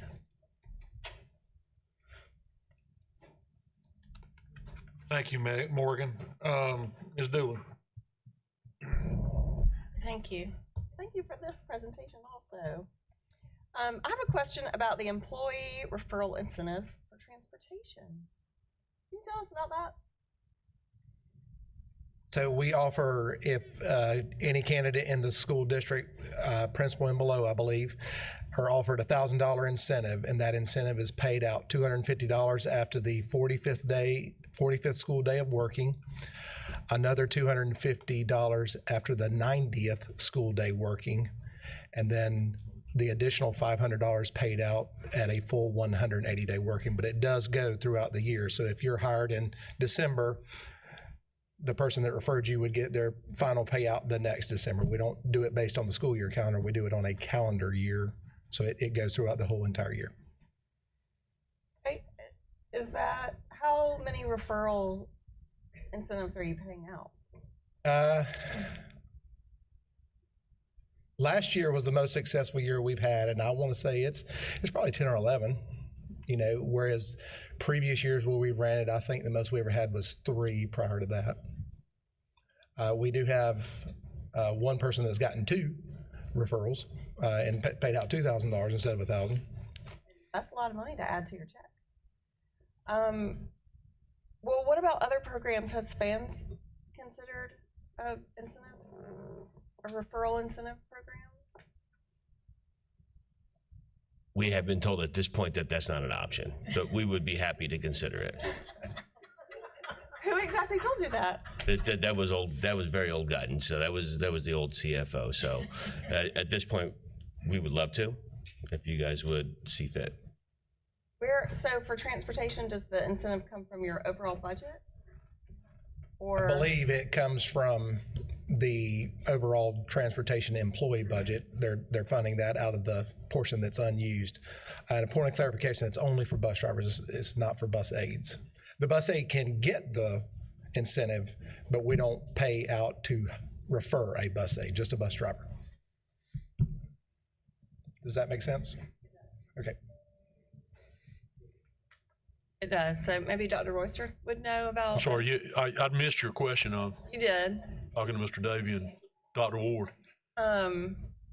Since transportation has a referral incentive program, which I think $1,000 is a lot. I know we're not eligible, but I promote that as well. Are you talking about the referral incentive to refer a new driver, or are you talking about the incentive for showing up and not having an accident? For new drivers. Okay.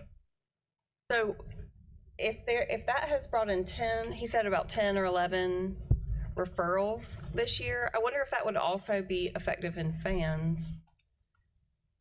I mean, I would even do it for $100, y'all. Like, if you have a friend that would come to work with you, $100, that's a lot. Well, we've done that, I don't know, 15, 16 years. You know how long, Adam? We've done that it predates you. This is the third year that we've continued on the same program. We've done it off and on for 7 that I know of. We've done it, to your point, off and on for probably 13 or 14 years. It brings in a number of people, nowhere near, obviously nowhere near what we need. We've not really looked at expanding it beyond that. We could. Other employee referrals have always been a pretty good source of employee candidates throughout the system. I don't know that we ever fully determined if that caused us to have more or not, since that's the only department we've done it in. But it's certainly something we can look at in other departments. And it's built into salary because it becomes in part of people's salary because they already work for us. So it's built into the salary budget. Okay, well, thank you. That's it. Thanks. Jeff, Mr. Cochran. Thank you. I was wondering, I think this is back on slide number 7 under teacher recruitment initiatives. I was just wondering exactly how we are currently using proximity learning and Soliant. Absolutely. Ms. Spivey.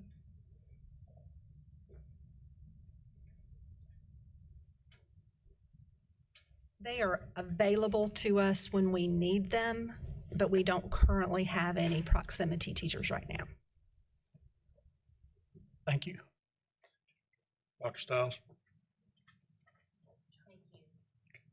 Ms. Clements, I was particularly interested in the administrative hiring and looking at those numbers, 17 new principals, 30 APs, and 27 APs.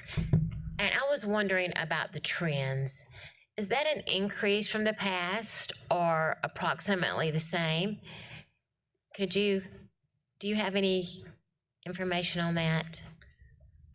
I have that information, Dr. Stiles, but let me see if it is part of what I have printed here so that I may share that with you. I have the information for last year, and I will get that information to you. To my knowledge, I don't recollect any sort of major changes in trends in hiring. With our administrative assistants and assistant principals, we see growth within the district, within those roles, and so then we are backfilling those positions.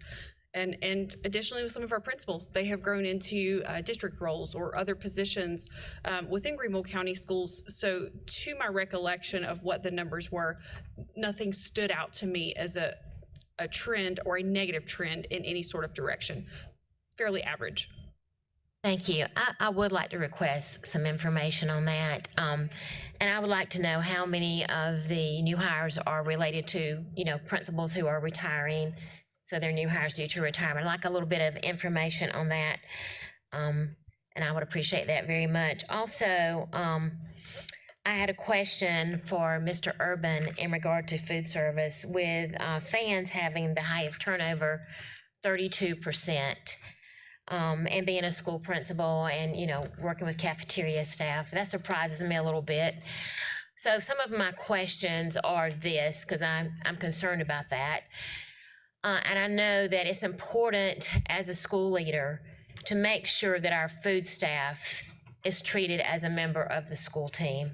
Sometimes I know they say they work for fans, and there's like this separate, I'm employed by fans, I don't work for the school or the principal. Are there any efforts to bring those two together, more collaborative, to make them feel more included? For example, if you have a special event at your school or a special dinner, that we make sure that food staff becomes a part, because they really are, just as I mentioned earlier, how the custodial staff, especially the plant engineer, is so important and critical to a winning team.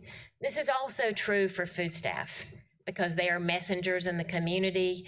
They have their own ideas of what the school climate is like. They talk about the school and the community. What are we doing to make sure, because sometimes a feeling of a lack of being a member of a team sometimes carries over into isolation, separation. Are there any efforts in that direction? So obviously that happens on a school by school basis based on the principal. But what I can say, definitely from 10 years ago when I first took this position until now, and it's maybe not 100%, but the vast majority of principals go out of their way to make sure that my cafeteria staff feel welcome and supported. And again, they're all individuals and they do that at a different level, each one of them. But gone are the days where my staff feel like they are less than or second than. They are overwhelmingly supported by our principals. So that's been welcoming, and that really helps our staff feel like they're part of the school. Thank you, and I hope that we'll continue in our efforts to build team, even though they're employed by food service, to make them feel as a part of the school team. Also, I'm wondering, this is what I heard a lot when I was a school principal, the lack of employment over the summer. I know we've increased wages, and we've increased the minimum wage, but when you're not working over the summer, even though we've increased that wage, it's still hard today because of inflation, and most of these food service workers have families. Some of them are single parents. I know that over the past, we've had efforts to try to provide summer employment in our district, and I'd like a little information from you. Are we still doing that? And to what degree, and how successful have we been in that?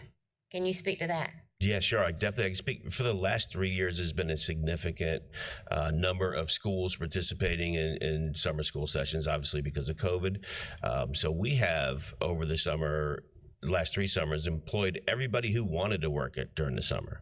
So that opportunity was out there, whether we needed 2 people in a school, but we had 4 that wanted to work, we allowed them to work.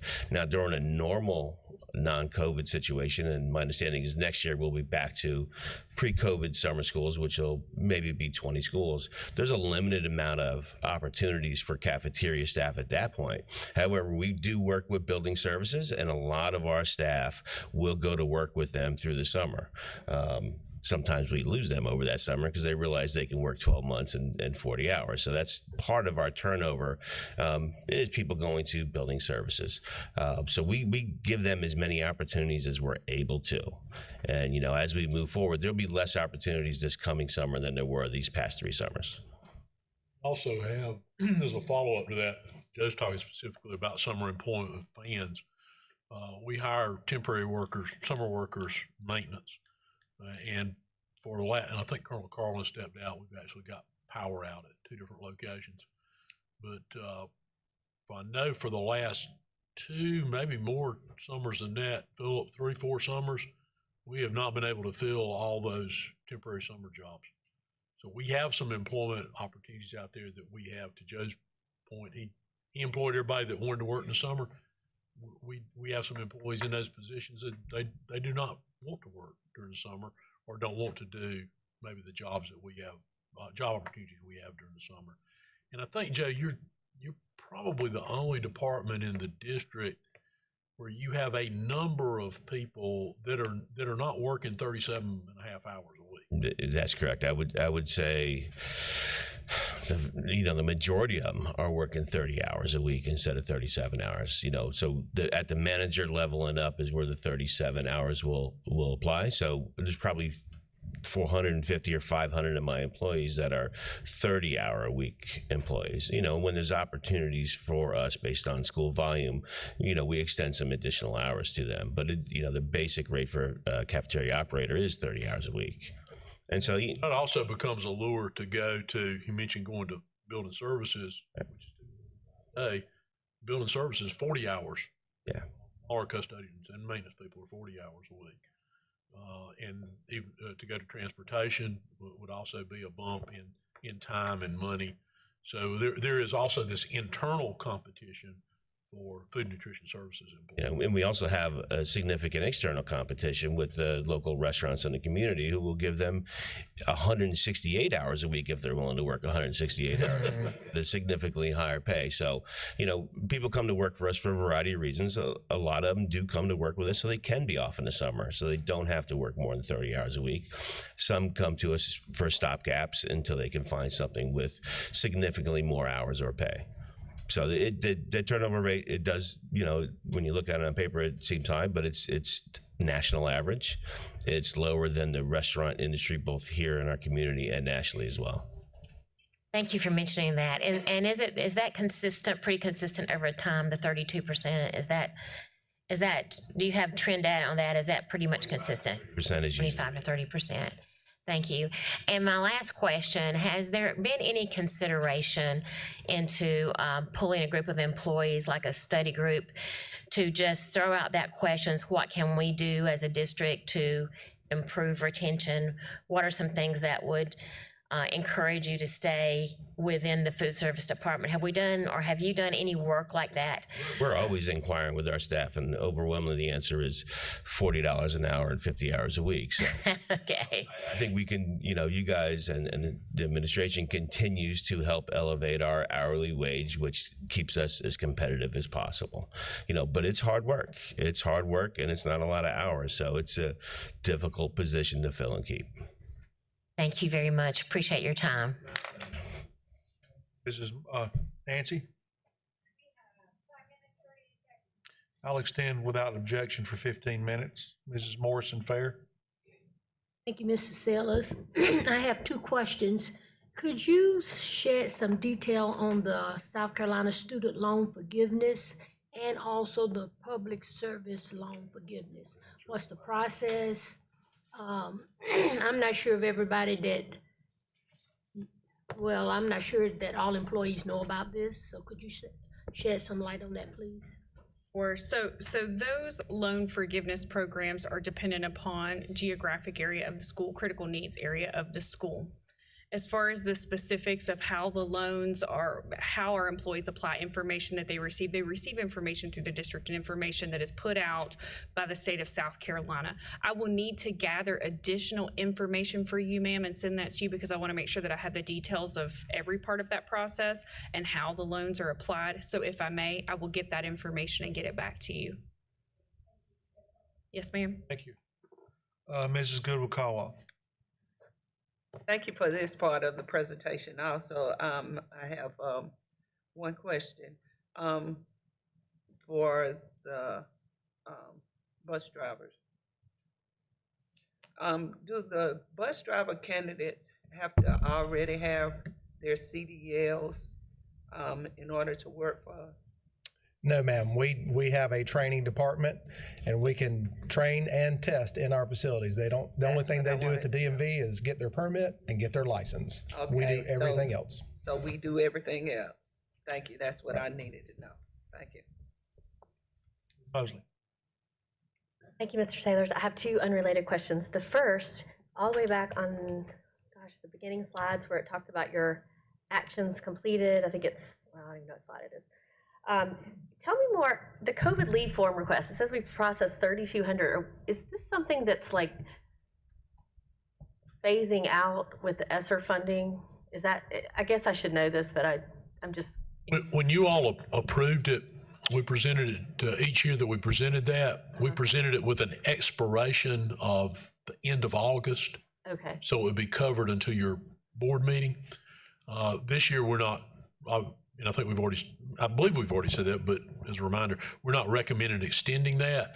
But we still have people that took advantage of that during the past year. Okay. And then those absences, we will charge back to ESSER funding to cover the cost of the substitutes for their absences. But it will end the end of this month. Okay, thank you. That just caught my attention. And then secondly, I would just like to hear, I think I know what it is, but I just want a quick explanation of the Call Me Mr. program. I believe you said it's through Clemson, is that correct? Absolutely. So the Call Me Mr. program is a partnership with Clemson University, and I actually have an overview here in my notes.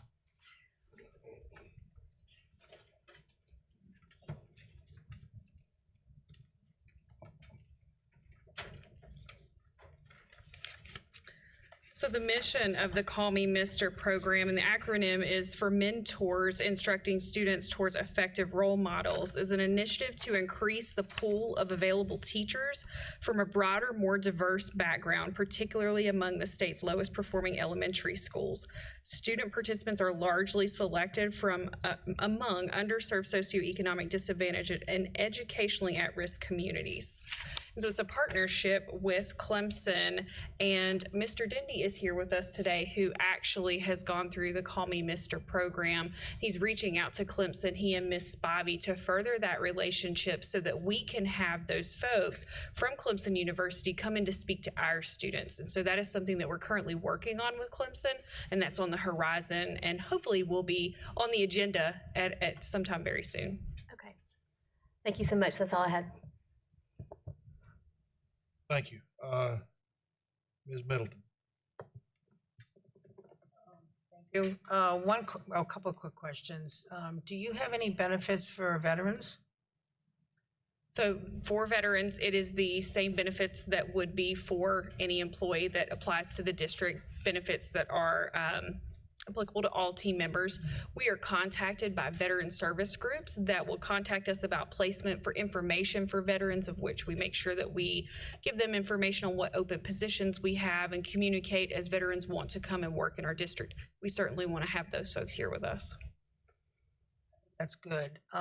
Also, do you do any recruiting, say, to the colleges, specifically targeting maybe students that are majoring in biology or other sciences, and try to maybe get them interested in becoming high school teachers and maybe help them along with how they would get that, certification, but they have that science background, which is a lot of those people can go into other fields, but, that would be, is that something you do?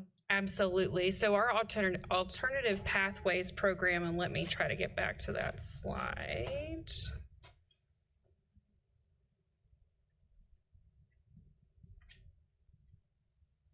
So that would be through our alternative pathways program. We want to be in front of students, and just because teaching isn't the degree that you may have doesn't mean that you will be wonderful in the classroom. And all of these programs are ways to become a certified teacher and come work in the district and gain that experience. So we absolutely visit schools. Now, when our recruiters go out, and Ms. Spivey can speak a little further to this, but when our recruiters go out, it is to schools that have education programs and that have those programs that we can employ here in the district. However, for specifically recruiting to GATE, PACE, CATE, those are the folks that are recruited through alternative means that perhaps, to your point, you have a degree in business or biology, whatever it may be in. These folks recruit those individuals so that they can excite them about education and help them to become certified educators. Ms. Spivey, share any additional information? I would just extend that in particular with GATE. We do partner with Dr. Moore, and we do recruitment events that are not specific to teacher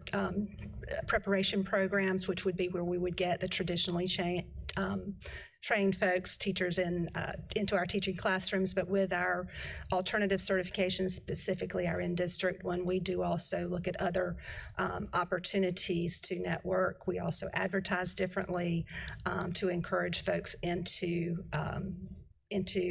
the GATE program, where they can also learn the skill of teaching, the art of teaching. So yes, we do. How long would that, okay, say you come out and you have a biology major and you don't get into med school or whatever, and you're sort of floundering, but you have all this great knowledge and you could be a high school teacher. How long would it take to get someone like that to get this, you know, education certification when they haven't taken any education courses before, but they would certainly be great to have that? So, and again, I'll speak specifically to GATE, but it will be the same for any of the other alternatives. But if you have a degree and you have passed a content exam, you can apply to the GATE program. And if you have met all of the qualifications, which I don't have in front of me right now, but basically it is that you have a degree, that you have exhibited a knowledge of that particular content. Of course, all the other vetting things of background checks and reference checks and things like that, you can immediately go into our GATE program and pretty much any of the other alternative programs and start teaching immediately. You will get what is called, I think it's critical needs certificate, teaching certificate. So it's a valid South Carolina certificate that will allow you to go into the classroom. And then from there, you, and again, our GATE folks are put with a team. They actually have a teacher support team, the TSTs, we call it. And that teacher support team has an outside person that supports that teacher. They have a mentor in the building, just like any of our other first-year induction teachers. And then they have an administrator assigned to them. They meet regularly during that first year. They actually have a pre-training in the summertime that Dr. Moore runs that kind of coincides with the induction program. They also go through a second year of induction where they actually get the induction teacher support. So they get the GATE support the first year, the induction teacher support. So there's training throughout the year, but they are able to start immediately in the classroom with that critical needs certificate right out of it could be right out of college with that degree, or a career changer. Oh, I think that's excellent that you could recruit, you know, students that have chemistry or biology or maybe math certifications, that's what they studied, but they really are not ready to go to beyond that to get, you know, go to become doctors or vets or whatever. And that would be a perfect thing, that they could come in and fill those needs.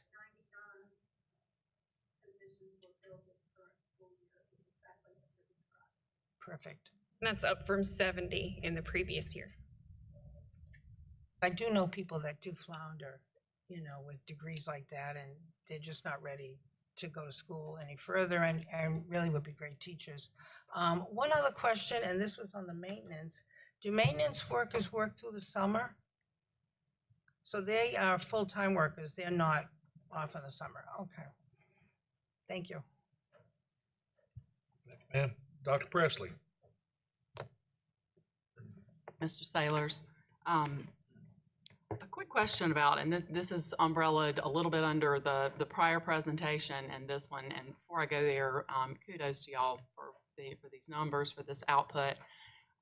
Do we still have in place for the AAAP pool the process by which an applicant would simply be in the AA pool and not both, or has that gone away?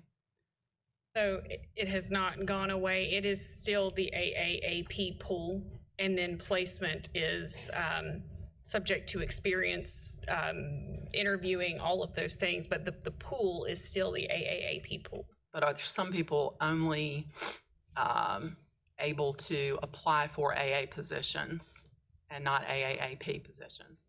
So I believe that they're the same. So if you're applying for AAAP and Ms. Cap, you may want to share some additional information, because the pool is not differentiated from one position to the other, but I'll have Ms. Cap elaborate a little bit further. Okay.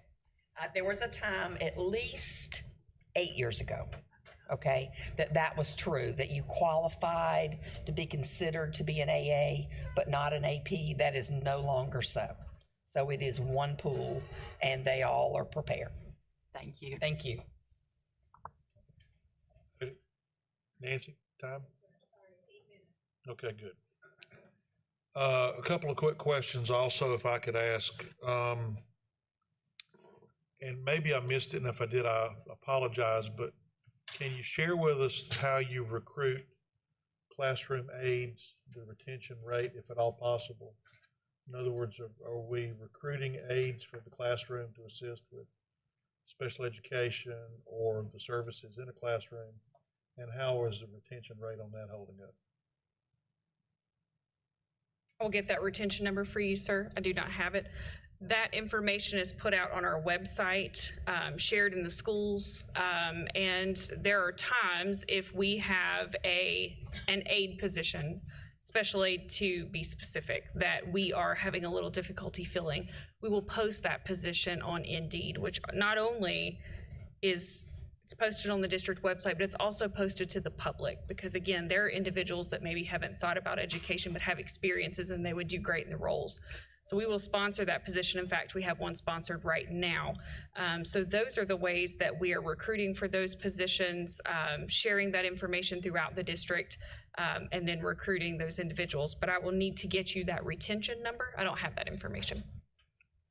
Can we go back to the list of schools that you recruited at? I don't remember which slide.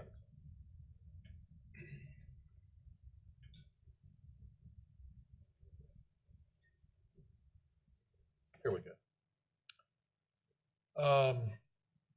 I've asked this every year, so I'll ask it again. Do we have any idea of what our ROI is on sending people to all of these locations versus the number of applicants that we've received? So, for example, the Pittsburgh Education Recruitment Consortium, for example, we send someone there. Do we actually get applicants from those, each and every one that's listed there? Or do we just show up and hope for the best?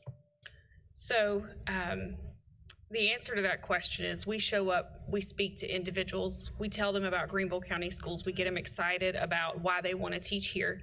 As far as tracking everyone that is spoken to at the event, and Ms. Spivey can correct me if I'm misspeaking or elaborate further, but we don't necessarily track per event. So an ROI per event of how many applicants from one specific school.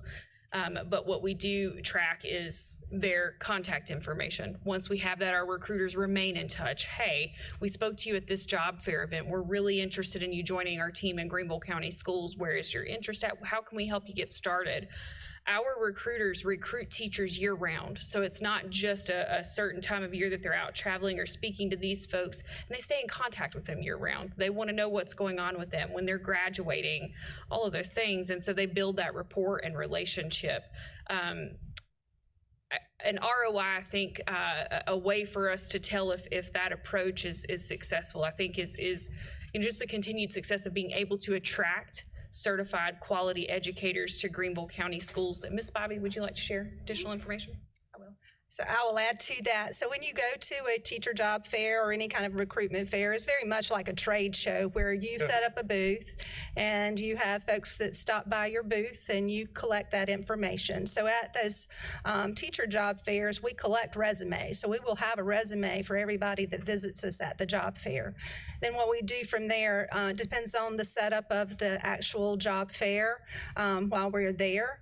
Very often they will allow for us to have an opportunity to set up interviews with the candidates while we're there.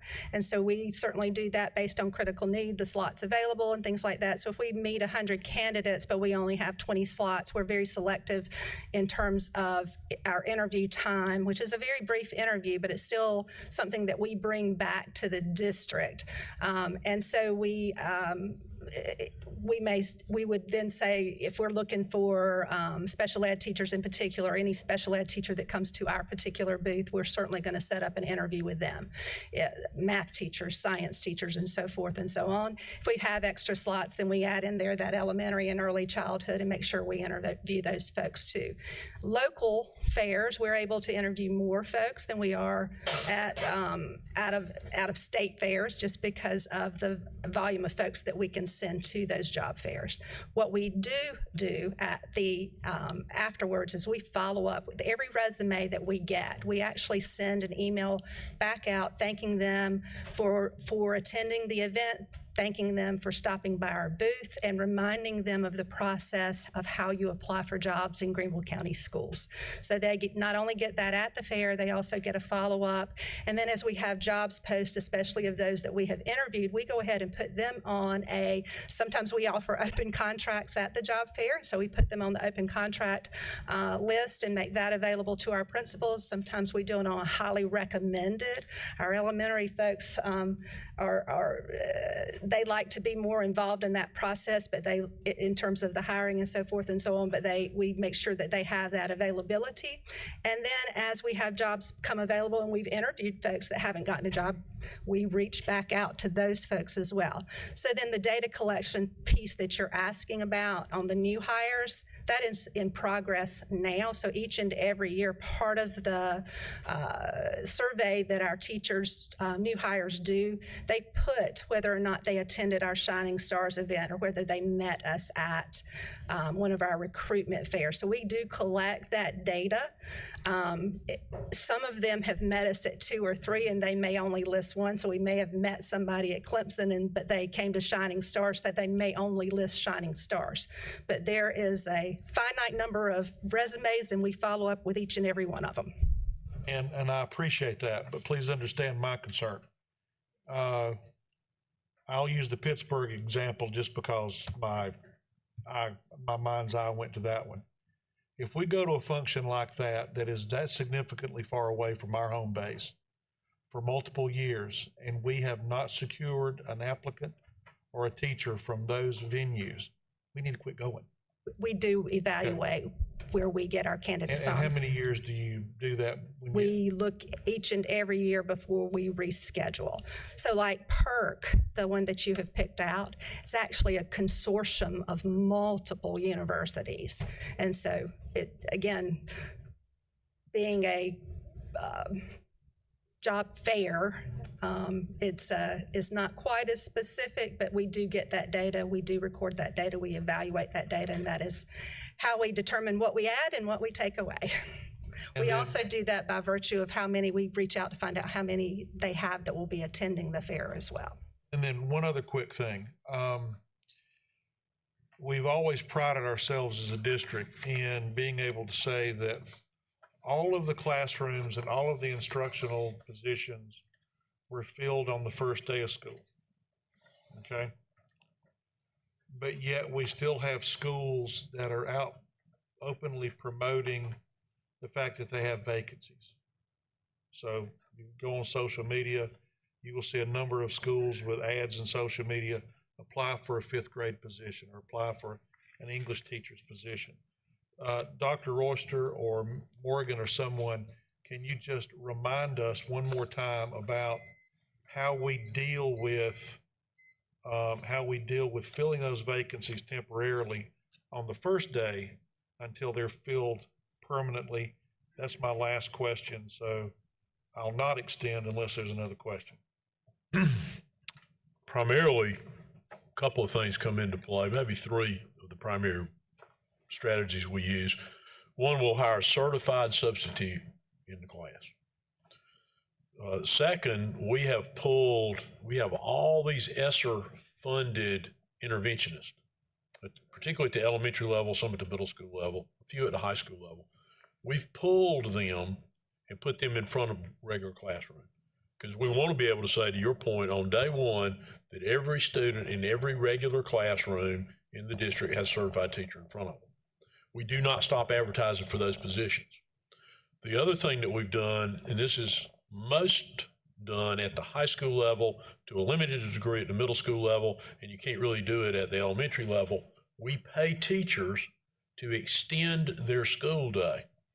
So for example, if we need a math teacher position covered at a high school, we will offer the opportunity for the math teachers in that high school to take a longer day for which they're paid.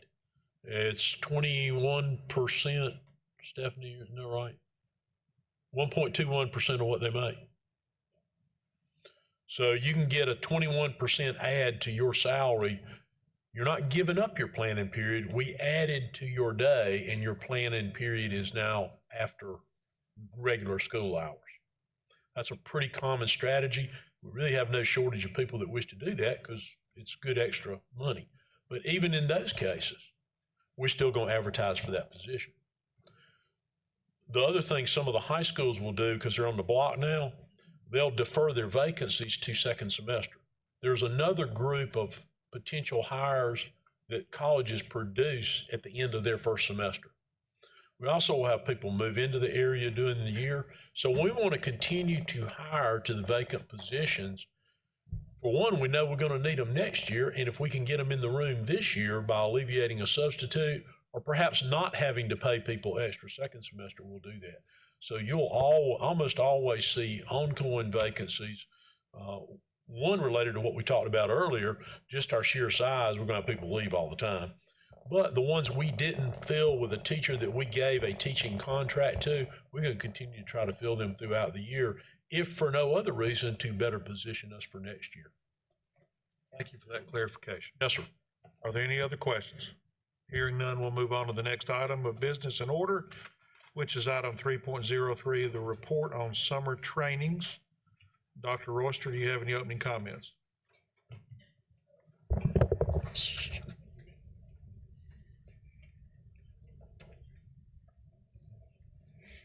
Morgan, thank you for everything. Thanks to your staff. For those of you new to the board, this is something we customarily do right after the beginning of school. For those of you that have been on the board, you come to expect this. Try to do it in August or September, where we talk about the tremendous number of trainings that people engage in through the summer months throughout all facets of the organization. It also, I think, to a degree, helps to reinforce, perhaps sometimes to the general public, that because a teacher is not standing in front of students in a classroom in June, July, or August, doesn't mean they're not engaged in honing their skills or better preparing themselves for the coming year. So I'm going to turn it over to Ms. Cap at this time, and she's going to share with you training across the board from the system that we conducted throughout the summer. Ms. Cap? Thank you, Dr. Royster, and thank you to the board for hearing our summer training report. This report as well is chock full of numbers, and so I'm going to try to be very gentle as I move through this presentation. You know that Greenville County Schools is committed to ensuring that our children have an excellent educational experience through exemplary personnel who are supported as they begin their careers, continually advance their skills, and build leadership along the way. We do that through multiple opportunities during the summertime, not only our academic specialists, but teachers supporting other teachers. We have vendors who do things to support us as well, but you will see the multiple venues and opportunities for teachers to grow. All total in summer, whether it is instructional folks or non-instructional folks, we had almost 1,100 sessions, nearly 15,500 participants, and over 76,000 hours credited to upgrade work experience or job skills, or to earn certification credit or hours on the instructional side of the house. So our summer planning for school leaders is kicked off by the assistant superintendents at the beginning of each summer. We hold 3 school-level seminars. There were 297 persons who participated. This includes all principals, assistant principals, and most of the instructional coaches who all gather together for that collaboration and planning so that they can launch a very effective school year. You'll see some of the topics that they engaged in each of those seminars. Our Summer Academy, to Dr. Royster's point, has been around for a number of years. We sat at lunch one day trying to remember when it began, and I can remember being in this office with Scarlett Owens when we first started talking about such, but we don't have a number on that, and I would not put a number on that publicly here in this room. But our 4-day Summer Academy offered over 300 sessions. Nearly 2,200 persons participated, and you'll see the credit that they earned. The primary focus of that Summer Academy is on the essentials to challenge and support every student, basically derived from our instructional protocol. And you will see the elements of that protocol there. And you see that our teachers, administrators, specialists, and department staff support this academy. One of the areas of the instructional protocol, very importantly, is the environment for learning. Teachers must know their students as well as they know their classroom, set up a classroom and a culture that can be very positive for all students. So you will see there that not only that physical environment, but the culture in the classroom is critical, and a number of sessions there that would support a teacher to be able to meet the needs and to support the capacity of every student that we teach. Knowledge of content and knowledge of students is very critical. Knowledge base is the second area of the instructional protocol. You will see a number of sessions there, over 850 hours credited in that area, and you'll see those that had high levels of participation highlighted there on the page. Assessment and feedback. Teachers have to know where they're going in the context of where their children are and where they want to end up. So it's very important that teachers can seamlessly, across the day and across each lesson, know what children are understanding, know what they do not yet understand, and know how then to get them to understanding in the most effective, sustaining, and efficient way. So you'll see that there are multiple sessions to support teachers' proficiency in that area. You'll also see an instructional delivery. Strategies and rigor, engagement are very critical. You will see a number of the sessions that are very much in demand. Lots of them around reading, conversation, writing, and being able to understand what a text says and be able to write in response to that text as well. Leadership and support are also sessions that we involve folks in when we are at Summer Academy. These range anywhere from staff backpack to orientation for administrators who will be supporting GATE teachers, looking into our GC Source database and being able to know how to use that well to understand what's going on, not only across our individual school, but with individual students, so that we can take appropriate action and that we can prevent trends from being something that sticks. So creating coaching plans is another big area we cover there in leadership and support. UTC, as they call it, the Upstate Technology Conference, is always a hit. Every summer, it's a 2-day conference. It is often a place where a lot of different tech vendors come in and work with our teachers. 230 in-person and virtual sessions this year. Each of those sessions is a single hour, and you show up and you go to the sessions. So it's a very lively event. Many hours credited not only for Exchange Day or for recertification at UTC as well. District-led professional learning. Across the entire summer, other members of our staff, whether they are academic specialists, folks in departments, they are working with our teachers and our staff members to ensure that everyone has what they need to serve in their classrooms well. Many times these sessions are about particular curricular programs, and we have folks coming in, and those are generally deep dive sessions.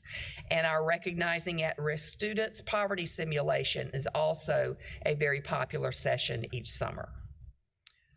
College and career readiness. At 35 sessions, our CCR folks have done a great job getting the CTE teachers ready for their classrooms.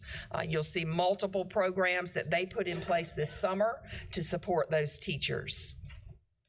Summer preparation at schools. To Dr. Royster's point, nobody really goes home over the summer, as somebody might want to tell folks that they do.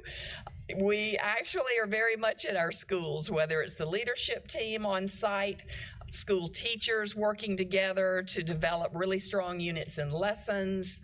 They're always at the school, in and out. In fact, we work with facilities folks and the building services to make sure we can get them back in as soon as possible, because they are charging to get in the door. Partnered learning opportunities as well. We have a number of those. The Smart Arts program has been in place since 2006, actually.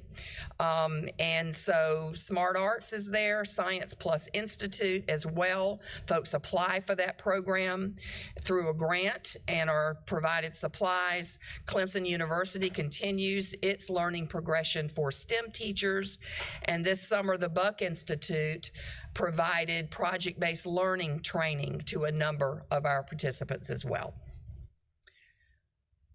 We've spoken to you about the 99 new GATE teachers. You will see here on the slide where those GATE teachers are sitting. We have added early childhood and elementary this year and had quite a few takers in that area, and returned again with a large number of special education teachers being certified through GATE. So 15 days of the summer, when they enter the profession, they are with us in this institute. It's 90 hours for each one of them. They have 28 hours with their GATE coach, and they have 4 days along with all other new teachers in the Induction Institute. You will see there the major strands in the Institute, and they also have a virtual reality classroom management tool where they do simulations and they learn how to manage things that may occur in the classroom, or how to set that classroom to be prepared for any kind of situation. The Induction Institute now, we began that in earnest with extra days in the summer several years ago, and that boosts the minimum pay for our new teachers, 314 true first-year teachers across 4 days, and the second-year teachers return as well for 2 days, continuing a slight boost to their pay as well. Hosting international teachers. Our Human Resources Department has for a number of years provided an opportunity to greet and work with those international teachers to prepare them for the school year. This year, due to your generosity in the school budget, we have an international teacher coach who supports each of these persons as they enter the U.S., and our Greenville County school system supports them even to find appropriate housing, to be able to integrate with other folks who are coming in, but do everything that they can to support a smooth transition, and then follow up with them across the year while they are in the classroom. The On Track Greenville Summit.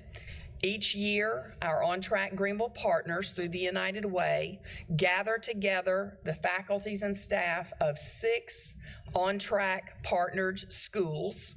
This year, their summit was called Beginning with the End in Mind. I've been to those summits when they were in school auditoriums. They were actually downtown, pretty fancy this summer. I'm sure all on their dime, but very excited about the time that our faculties were able to spend together. Julio Hernandez, who many of you may know with Clemson University, was there, and our own Cadence Oots, who is a freshman this school year at Clemson, was with us there this time as well to speak to all of those teachers and to help to motivate them. Many breakout sessions, and there was a vendor and community resources fair with a large number of folks available. Just before students arrive and all faculty are back at school together, we have a district professional development and arts collaboration day. So highlights of that event were school counselor kickoff, there were curriculum workshops, world languages, looking into those curricular units, literacy intervention, a number of sessions there. Over 2,200 folks attended on that PD day, and visual and performing arts teachers gather together to collaborate and celebrate their craft and learn more together with one another. At least 11 sessions there in visual and performing arts. Our building services and maintenance staff, we all know that they set the table, if you will, for teachers to do the great things in classrooms that we all expect. And so without them, and of course transportation and our food services personnel, principals and teachers could not do all that they do in the manner that we appreciate and always strive to do. So our custodial college, over 640 custodians, plant engineers, and groundskeepers spend full days there, 6 hours each. There are 3 separate events, and you'll see what they cover in those programs as well. Transportation staff, you've heard from Adam James today about bringing on new drivers. So we recertify drivers as well.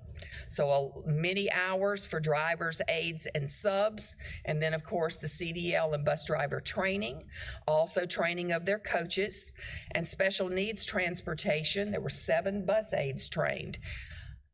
You'll see the highlights there, an awful lot about how to ensure that our children are safe from the moment they enter that bus until they get to school, and safe as they return home to their families. Food and Nutrition Services Department held Serve Safe Food Handler certification for assistant managers and back to school in-service for their managers. And all the while they were serving 141,536 summer meals at different sites around the county. So Ms. Clements has referenced to you many of the things that Human Resources has done across the summer and the previous school year. This highlights some of the specific sessions that were held, whether it was Human Resources or Finance. They, of course, are doing orientations for anybody that is new to any role. Substitute training is something that is held every year, and our substitutes are always up to speed with what needs to be happening. And you'll see the finance training and the training for extended day program workers as well. For the second year now, Greenville County Sheriff's Department has provided active shooter training on a school site. The first one was at Sevier prior year. This one was at Lakeview Middle School. It's a 2-day event, and folks commit to actually doing some simulations. Seems to me that a number of the members of this board were physically present for that training last year as well. The district emergency response team participated in reunification update training.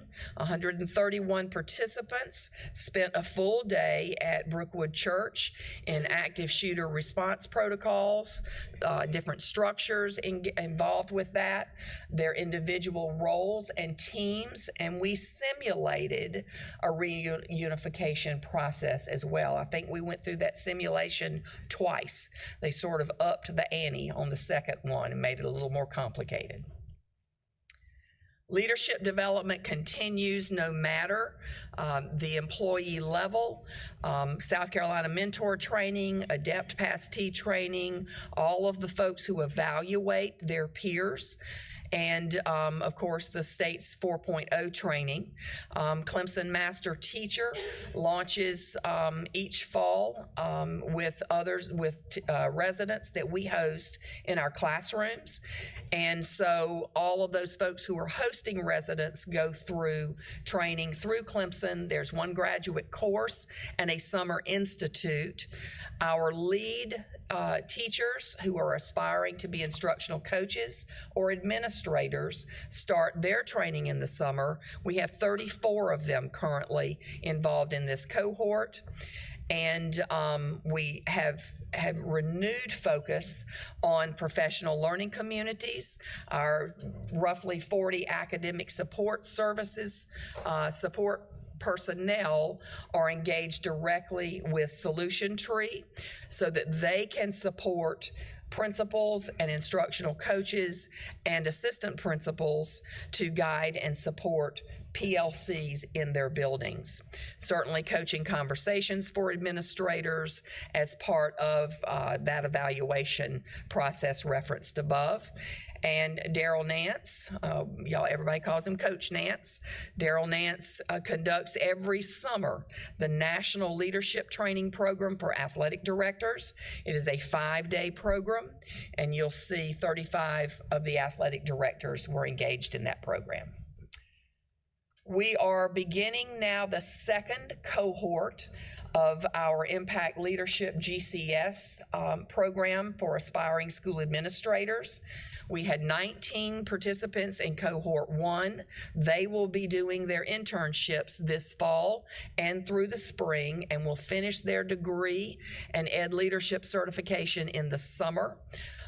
They will, by the way, be allowed to apply to the AP pool, and if they were selected to go into a school, of course, they have to be certified by the time they walk in that door, so that's a pretty tight window there. But preparing those folks to be able to come into our schools as administrators, 14 are in cohort 2, and they are just beginning their program this year. You know that we provide tuition assistance for those folks, and it's a 2-year program. Our principal induction program, we have first year and new to Greenville County Schools principals involved in that program. Across the summer, they kick off some of the heavy parts of that program so that their time across the year is a little lighter and very relevant to what's going on at the particular time. You'll see what their summer preparation included. And remember that all new principals and second-year principals have a skilled mentor. So we have mentors working alongside them, and you'll see the induction program outlined there to the right.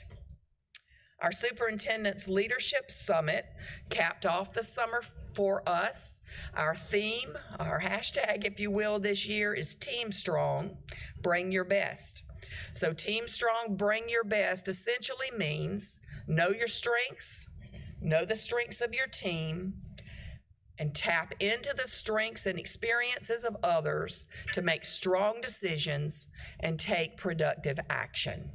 We have now 15 trained certified Gallup coaches in our district, Gallup Strengths coaches, and we are bringing all of our administrators into the understanding of how to really understand what they do best and where reaching out to someone is a really good idea.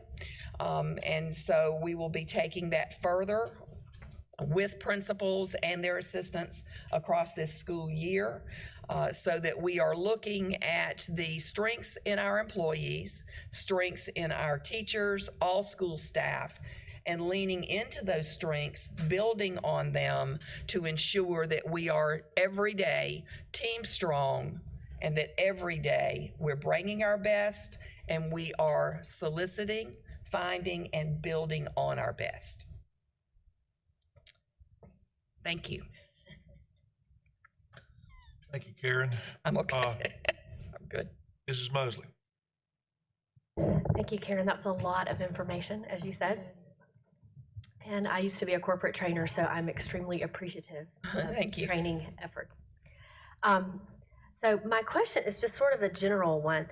Well, first of all, let me just say, I am so excited about 23 special ed candidates in the GATE program. That's huge. I mean, I know that's a big deal, so that's great. Outside of all of the different, like I know the GATE program requires certain training. I certainly know that we have the first-year teachers and second-year teachers have to come in to those specific trainings. If you are a teacher that is not needing any kind of hours for certification, or do they require certification hours every single year, or is it every so many years? I guess I'm just wondering is, are there any of these trainings that are required for like every single person in the district, or do we have some years where folks can sit them out, for example? So let me start back with what's required of teachers. Okay. All teachers, all instructional staff, to include administrators, must have 120 hours of credit across a 5-year period to recertify. So that translates to a 24 hours per year requirement by Greenville County Schools. Some of them average that out. Right. So summer trainings are available to folks that may be a requirement of their role, but it doesn't mean they have to take it during the summer. Okay. So if you remember department staff doing stuff all across the summer, and then we do stuff across the year as well. So some of these things are required, but they're not required to take place then. One of the benefits to teachers is that not only are they earning their hours towards recertification, but we have 2 exchange days available to them as a benefit across a year. And for every 7 hours of off school time that they engage in professional learning, then they can claim one of those exchange days. So it's remunerated, if you will, but not in a financial way. But it's a mix of what is required for you to have under your belt and what is best practice. Teachers want to participate in many of these programs, particularly if you think about how many are all over their schools in the summer working together. That's what teachers do. So are there any, I guess I'm looking at something like the school safety plan, for example. Is that something that's required? Obviously, like a technology class or something might be an optional thing for someone if they want to hone their skills on something or something. But are there specific training classes that we just flat out say, you must attend this because it's applicable to every single person? And I guess I just use safety as one of them as an example. Well, if we think about safety, something that's not referenced here is that we have safety training that is required and specifically for certain job categories that every employee logs in and completes every year. So active shooter training, for example, would be one of them. That training is a 2-hour training. You get it online, you go through and and it certifies you've done it, it's in a record. The active shooter training that is the on-site training that the Sheriff's Department offers for us is not a required training. Okay. It is an in addition to, it's certainly enhancement to your understanding. To further elaborate on that, the active shooter and security training is actually further broken out by, if you're an administrator, you have to take certain courses online. If you're a teacher, certain courses. There's a separate one for bus drivers. So they're broken out, those are broken out by position responsibilities, but everybody has to take something related to active shooter training. Bloodborne pathogens, everybody has to take either the video course. Now, if you've been in the district 10 years, you've taken it 10 times. So now you can test out. Okay. So there are a number of required video trainings that you may test out of. So you take the test, you get a certain score on it. You don't have to go back through that because quite honestly, like bloodborne pathogens hadn't changed in like 30 years. Okay. So I don't even know how many years I've gotten that, but so there are some like that. Safety, as Karen indicated, for example, if you're a maintenance worker, a lockout, tag out, ladders. So there are a bunch of them, some of which you may exempt out by the exam, some you're not allowed to. We do a suicide prevention training, Doug. You can't exempt out of that by answering questions. You have to take the whole training. Dealing with Title IX sexual harassment issues, I believe that one you have to take the whole training. There are about 3 that you cannot exempt out by passing the end. All of them have a like end of the course test, right. But there are about 3, maybe 4 of them that you cannot exempt out of. Those would be the ones that are applicable almost universally to all employees. Again, sometimes broken down to it's a little different looking for an administrator, a little different looking for a teacher, a little different looking for an employee other than those. I think those might be the ones that you're asking about. They're almost all done by video. I was just curious because we get obviously questions about school safety and all that, and I'm just wondering if we sort of require that every year as sort of a refresher. Those are absolutely required every year. All right. Well, thank you so much. Lots of information to process, but appreciate the comprehensive approach to this. Thank you. I was wondering, I think this is back on slide 5. I was wondering if you could give me more specifics about the what's going on with conscious discipline, what that involves, and also at this point, how prevalent is its use here in Greenville County Schools? So in this room, I'm not the expert on conscious discipline, but I can share with you, go over here. I can share with you what has been shared with me from principals who are implementing that. Conscious discipline is what they call an adult-first approach to discipline in the classroom, management and discipline in the classroom. It involves certainly structures and clear expectations for children. Also, the adult checking themselves before they react or respond to a concerning behavior in the classroom. It is far more comprehensive than I can make sense of for you in this room. I think we have 7 to 9 schools that are involved in it. It may be something that we can get you more comprehensive information about after this session. Thank you very much. Dr. Stiles. Thank you for this, Ms. Cap, and it's just looking at all these hours and all these opportunities, it's just really unbelievable what you do and what everybody does in Greenville County to provide this for our teachers, our leaders. I'm particularly interested on slide 28, the principal induction program. Just very pleased. All of these things that you have listed here are certainly must-haves for a new principal. And I know there's only so much you can do over the summer. I know this is a year-long program.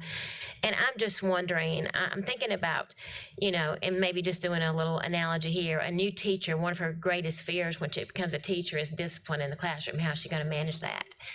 And I think for a new principal, one of the greatest fears is coming into a staff that's been under maybe some type of leadership and wondering what the culture is like and how do I create a new culture.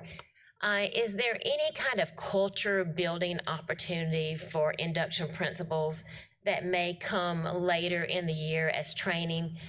Because I feel like personally, I feel like that's really important. Is that something that we focus on for our new induction principals? It is, and I don't think I properly captured it here on the right-hand side, but one of our day-long sessions is on culture. So it's very much about helping to build a team on a school. It's a little bit about critical conversations. If you look at situational leadership in there, there's a good bit about how to address things that may go awry, and you know that sometimes those are subtle and they're relationship based. But when we do those sessions on communication and on situational leadership and on a culture conducive to learning, all of those have elements of working with staff and anybody to include working with staff with families, student to student, student to staff. Very much about relationships and communication. Thank you. Thank you. Ms. Middleton. Thank you. There is a lot here. So can you actually take the summer off? Who? Teachers.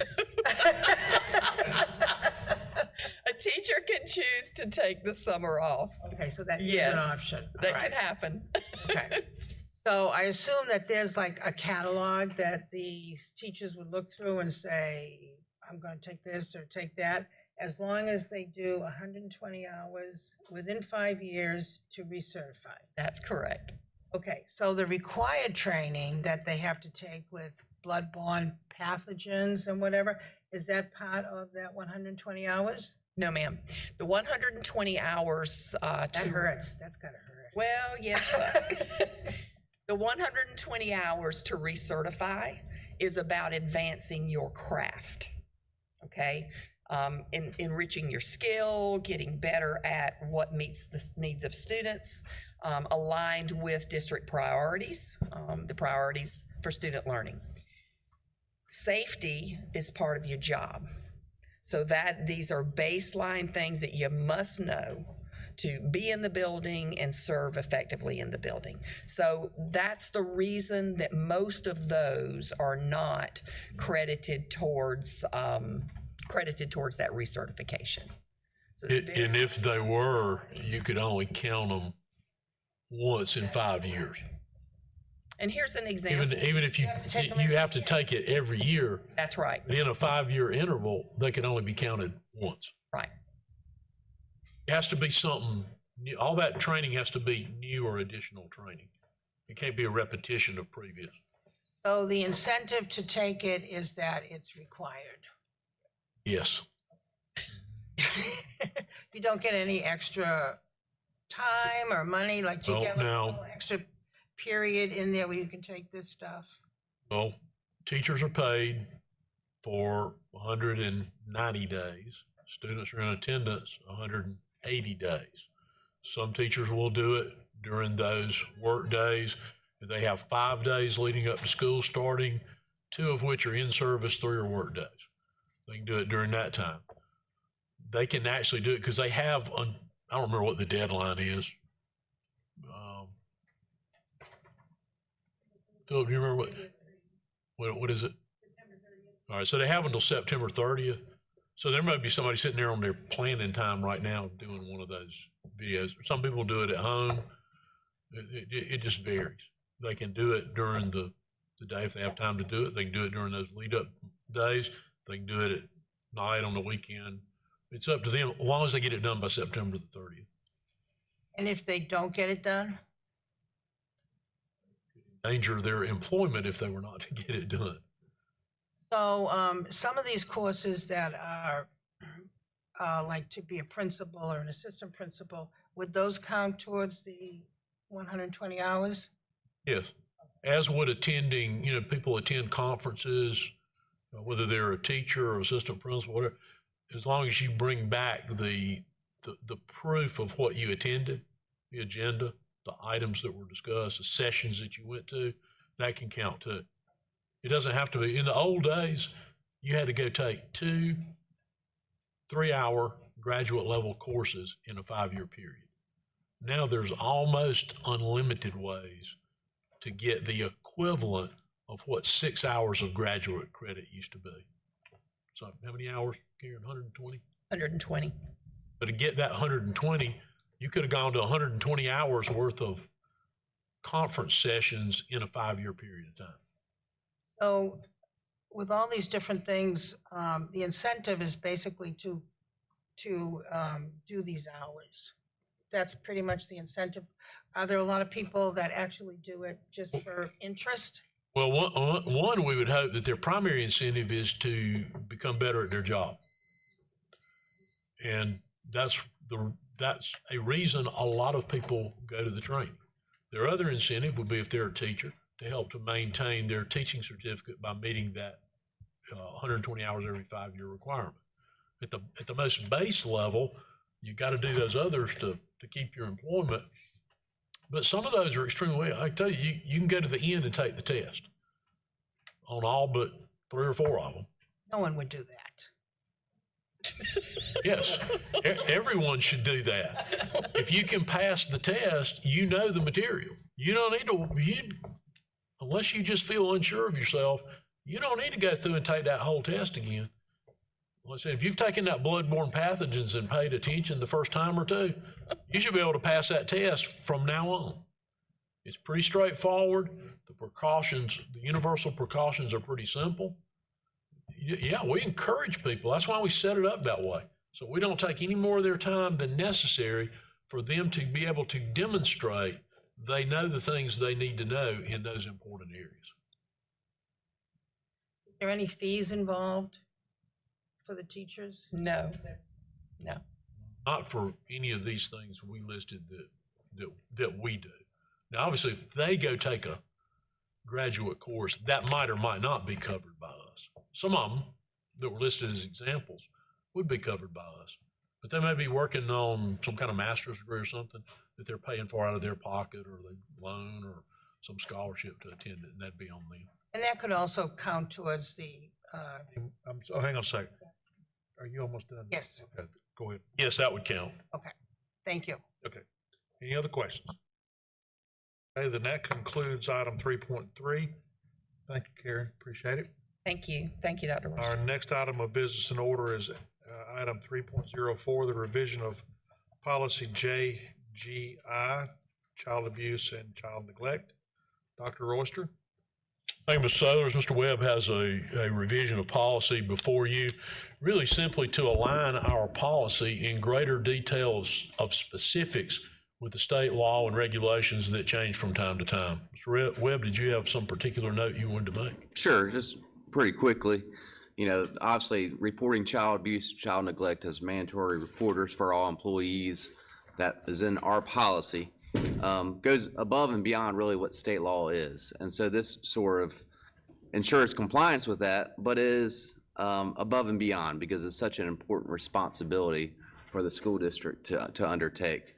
So our processes, and I sent this, to you previously, right before the school year, we changed the administrative rule, and we want to make sure the policy aligns with that, is that any employee who suspects child abuse or child neglect must report it to both DSS and to law enforcement.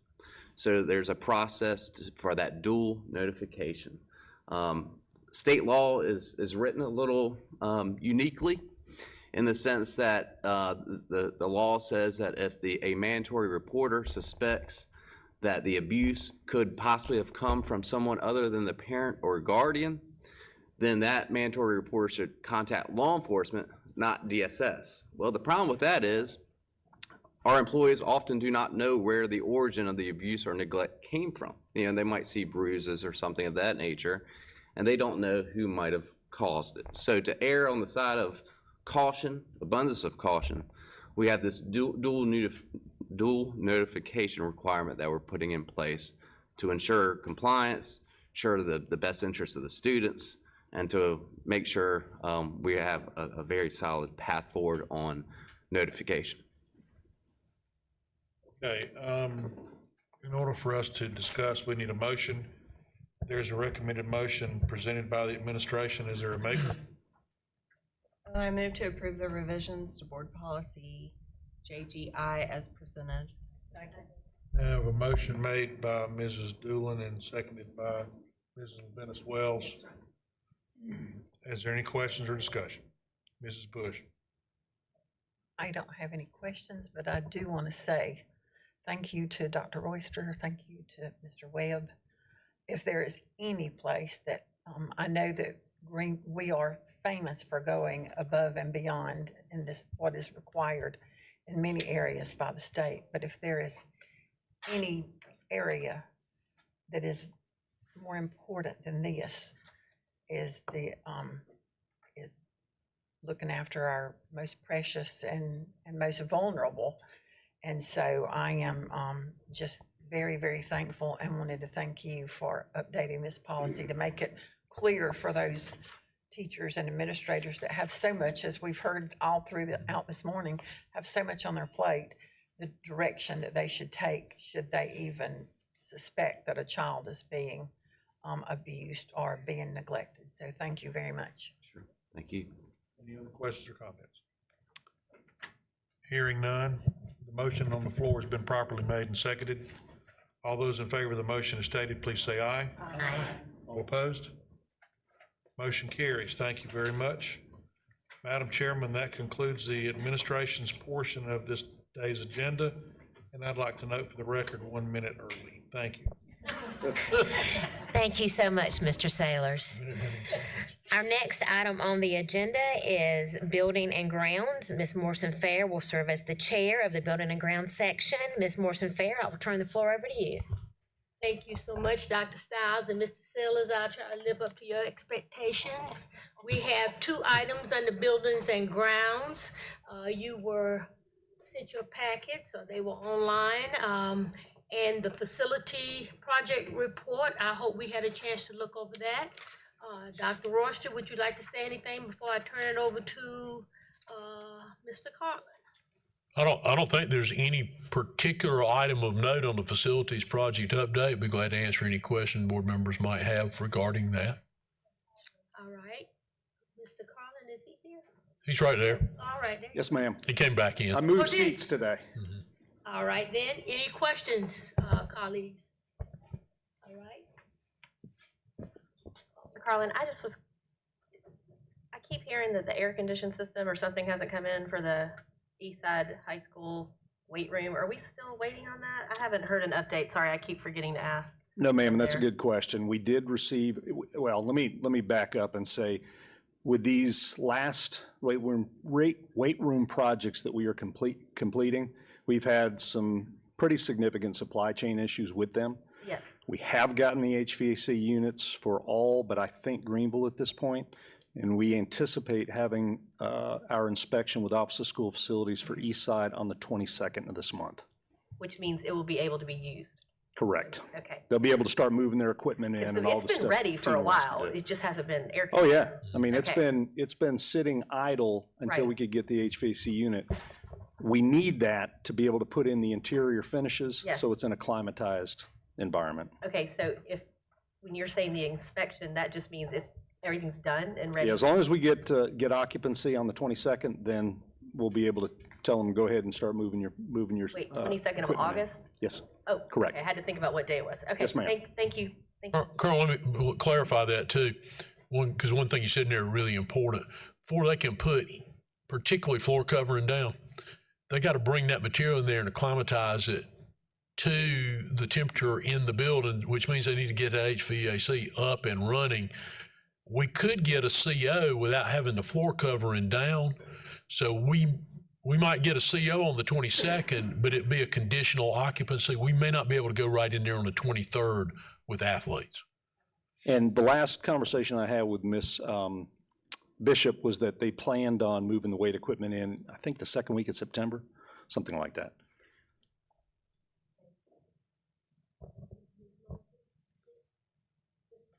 I think Ms. Goodwin,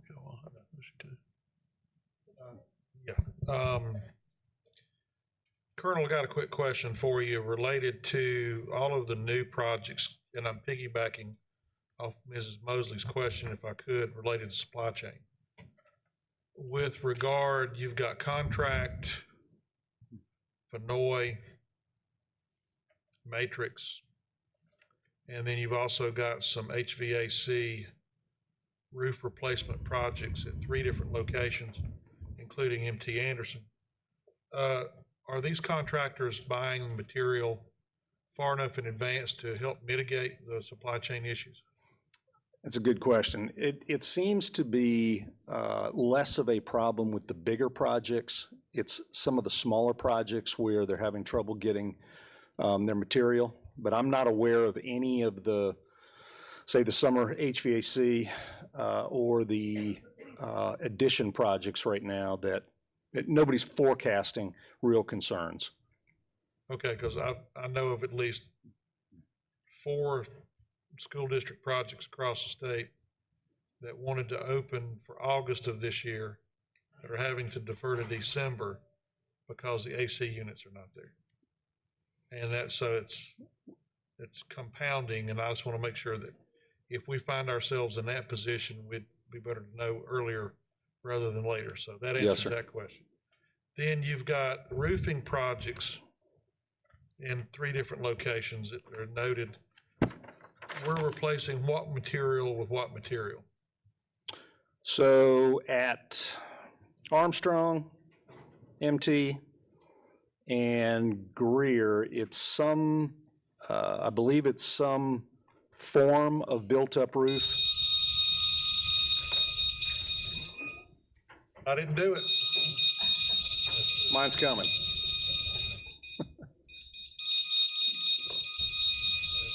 You put Bill Brown up to that, didn't you? Bill's probably watching and did that on purpose. Gotcha. Okay. Now that the practice drill's over. Yes, with, sir. go ahead. So some Supposed form to of, be. Anyway, some go form of built-up currently. At Armstrong, we're going with a PVC, at MT Anderson, a TPO, and then Greer High School, a PVC. So you have no hot material going up there, so it doesn't interfere with the instruction of the workday. That is correct. And, you know, I've always been a little reluctant with the single plies, but we're going with a pretty thick single ply these days, and we're 60 mil? 80. 80? Are they doing a complete tear off before they do that? Depends. On some of them we are. If we're able to verify that the insulation is in pretty good shape, we're doing partials. Okay. I'm doing what I can to string this out so Glenda can't say she finished early. Anyway. Well, and I seem to remember you have some experience in the roofing I'm business. done. Thank you. Thank you very much, Colonel. Yes, sir.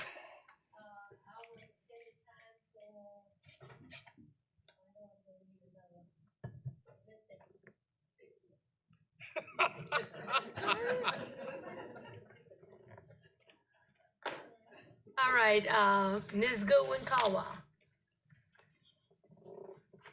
Okay, Mr. Carlin, on these addition renovations, are any of those gonna be K-8, or are we just renovating the buildings? I'm talking about, especially in the southern part of the county. You have Ellenwood side, you have Fort Shoals. I think have the only, Cleveland. yes, ma'am. I think the only one that we're planning on a K for in the current long-range facility plan capital improvement program is for Fountain Inn Elementary, unless I've Okay, missed that. the reason why I'm asking that is because it's a lot of growth that's going on in the southern end of the county. And we only have one middle school down there, which is Woodmont Middle. So, There's, although it doesn't appear I'm talking on, about although it going doesn't down appear on the 25. facilities project list, it is in your long-range facility plan. There's an addition at at Ralph Chandler. Ralph Chandler is the southernmost middle school in the county. It's actually further south than Woodmont Middle School. I'm talking about going down 25, going 25 toward Greenwood. We only have, Right. And what I was talking about was Fort Shoals, Sioux Cleveland, Right. and And right now, our short-term projections don't indicate a need for a middle school that far to the west of the county. That's where why I'm we- asking if we're gonna renovate to do K-8. No. We only have, because we, on 25 on the right side of the road is only Woodmont Middle. So, and you have you do have a lot of housing construction going up down there. So, But most of the growth in that area is to the center of the county and to the south. So you have to consider if you think about the county being shaped about like this, you've got Woodmont Middle sitting right over here, almost on the Anderson County line. Then you've got Ralph Chandler right here. Then you'll remember a few weeks ago, you all approved the purchase of property for a new Bryson Middle School, which instead of it being here, will be here. So new Bryson Middle, add on to Ralph Chandler and Woodmont. So you have a V there to draw the growth in population into one of those three middle schools. At the same time, on the other side of the interstate, we are in the process of acquiring property now to expand Fountain Inn Elementary School to a K-8. So Fountain Inn High would be solely fed by the Rudolph Gordon K-8 and the Fountain Inn Elementary K-8. So the plan for middle school expansion involves maximizing the use of Woodmont Middle where it is, adding to Ralph Chandler, and building a new same or higher capacity Bryson Middle School, but realizing we will have pulled every student out of Bryson Middle that came through Fountain Inn Elementary. okay, I'm talking about, where you say Woodmont Middle is. Going up White Horse Road, you only have Woodmont Middle, then you have Hughes Middle, then you have Tanglewood Middle all the way up. Right. But there's a lot of construction going on right there on the toll road. It's about 7 or 8 subdivisions that's going up right there. I know you're talking about down off of 385, that area. I'm talking about coming on up this area. Then you may recall that in your long-range facility plan, you have classroom additions planned for Tanglewood. In fact, we already have portables in place to provide additional space there until that addition is constructed. You have a almost total replacement and expansion of Hughes Middle School in the long-range facility plan to build new classroom wings with a greater capacity on the site of the existing school. So those two things serve to take care of growth at the northern, kind of the northern tip of the southern part of the county, i.e. the area just around I-85 and 380 and For Woodmont Middle? 185. Anything for Woodmont Middle? Not at this point. It's under capacity right now. And as we draw, if we draw growth from down there, you're gonna have to, at some point, you're gonna have to rezone. And when you rezone, it will pull middle school students from Woodmont, leaving more space for students that are closer proximity to Woodmont. Instead of now, you have students being zoned over to Bryson from Woodmont, and we have a huge number of students going to Ralph Chandler on choice that are zoned to Woodmont because it's physically closer to where they live.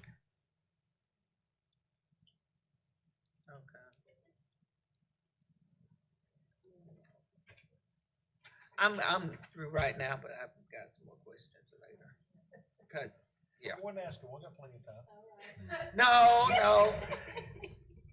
I'm done. Linda said you already exhausted her 6 minutes.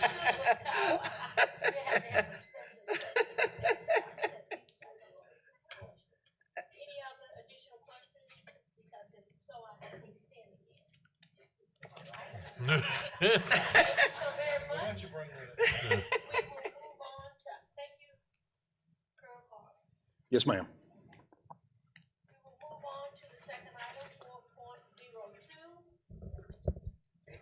have a motion that we will have to entertain, and 4.02,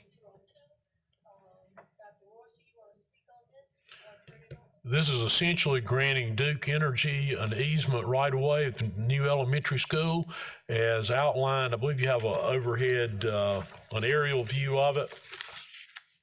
It's extremely confusing because it's got all kind of lines on it. Colonel Carling certainly explained that in detail if you'd like for him to, but the short version of this is you need to grant the easement to provide power for the new school. All right, Colonel Carlin, would you like to add to that? The only thing I would add to it is that not only are they going to be providing the power for the new school, but it's also going to be providing some redundancy so that if any of those lines go down in the area, we should still have power to the school. So it's considered an upgrade as well.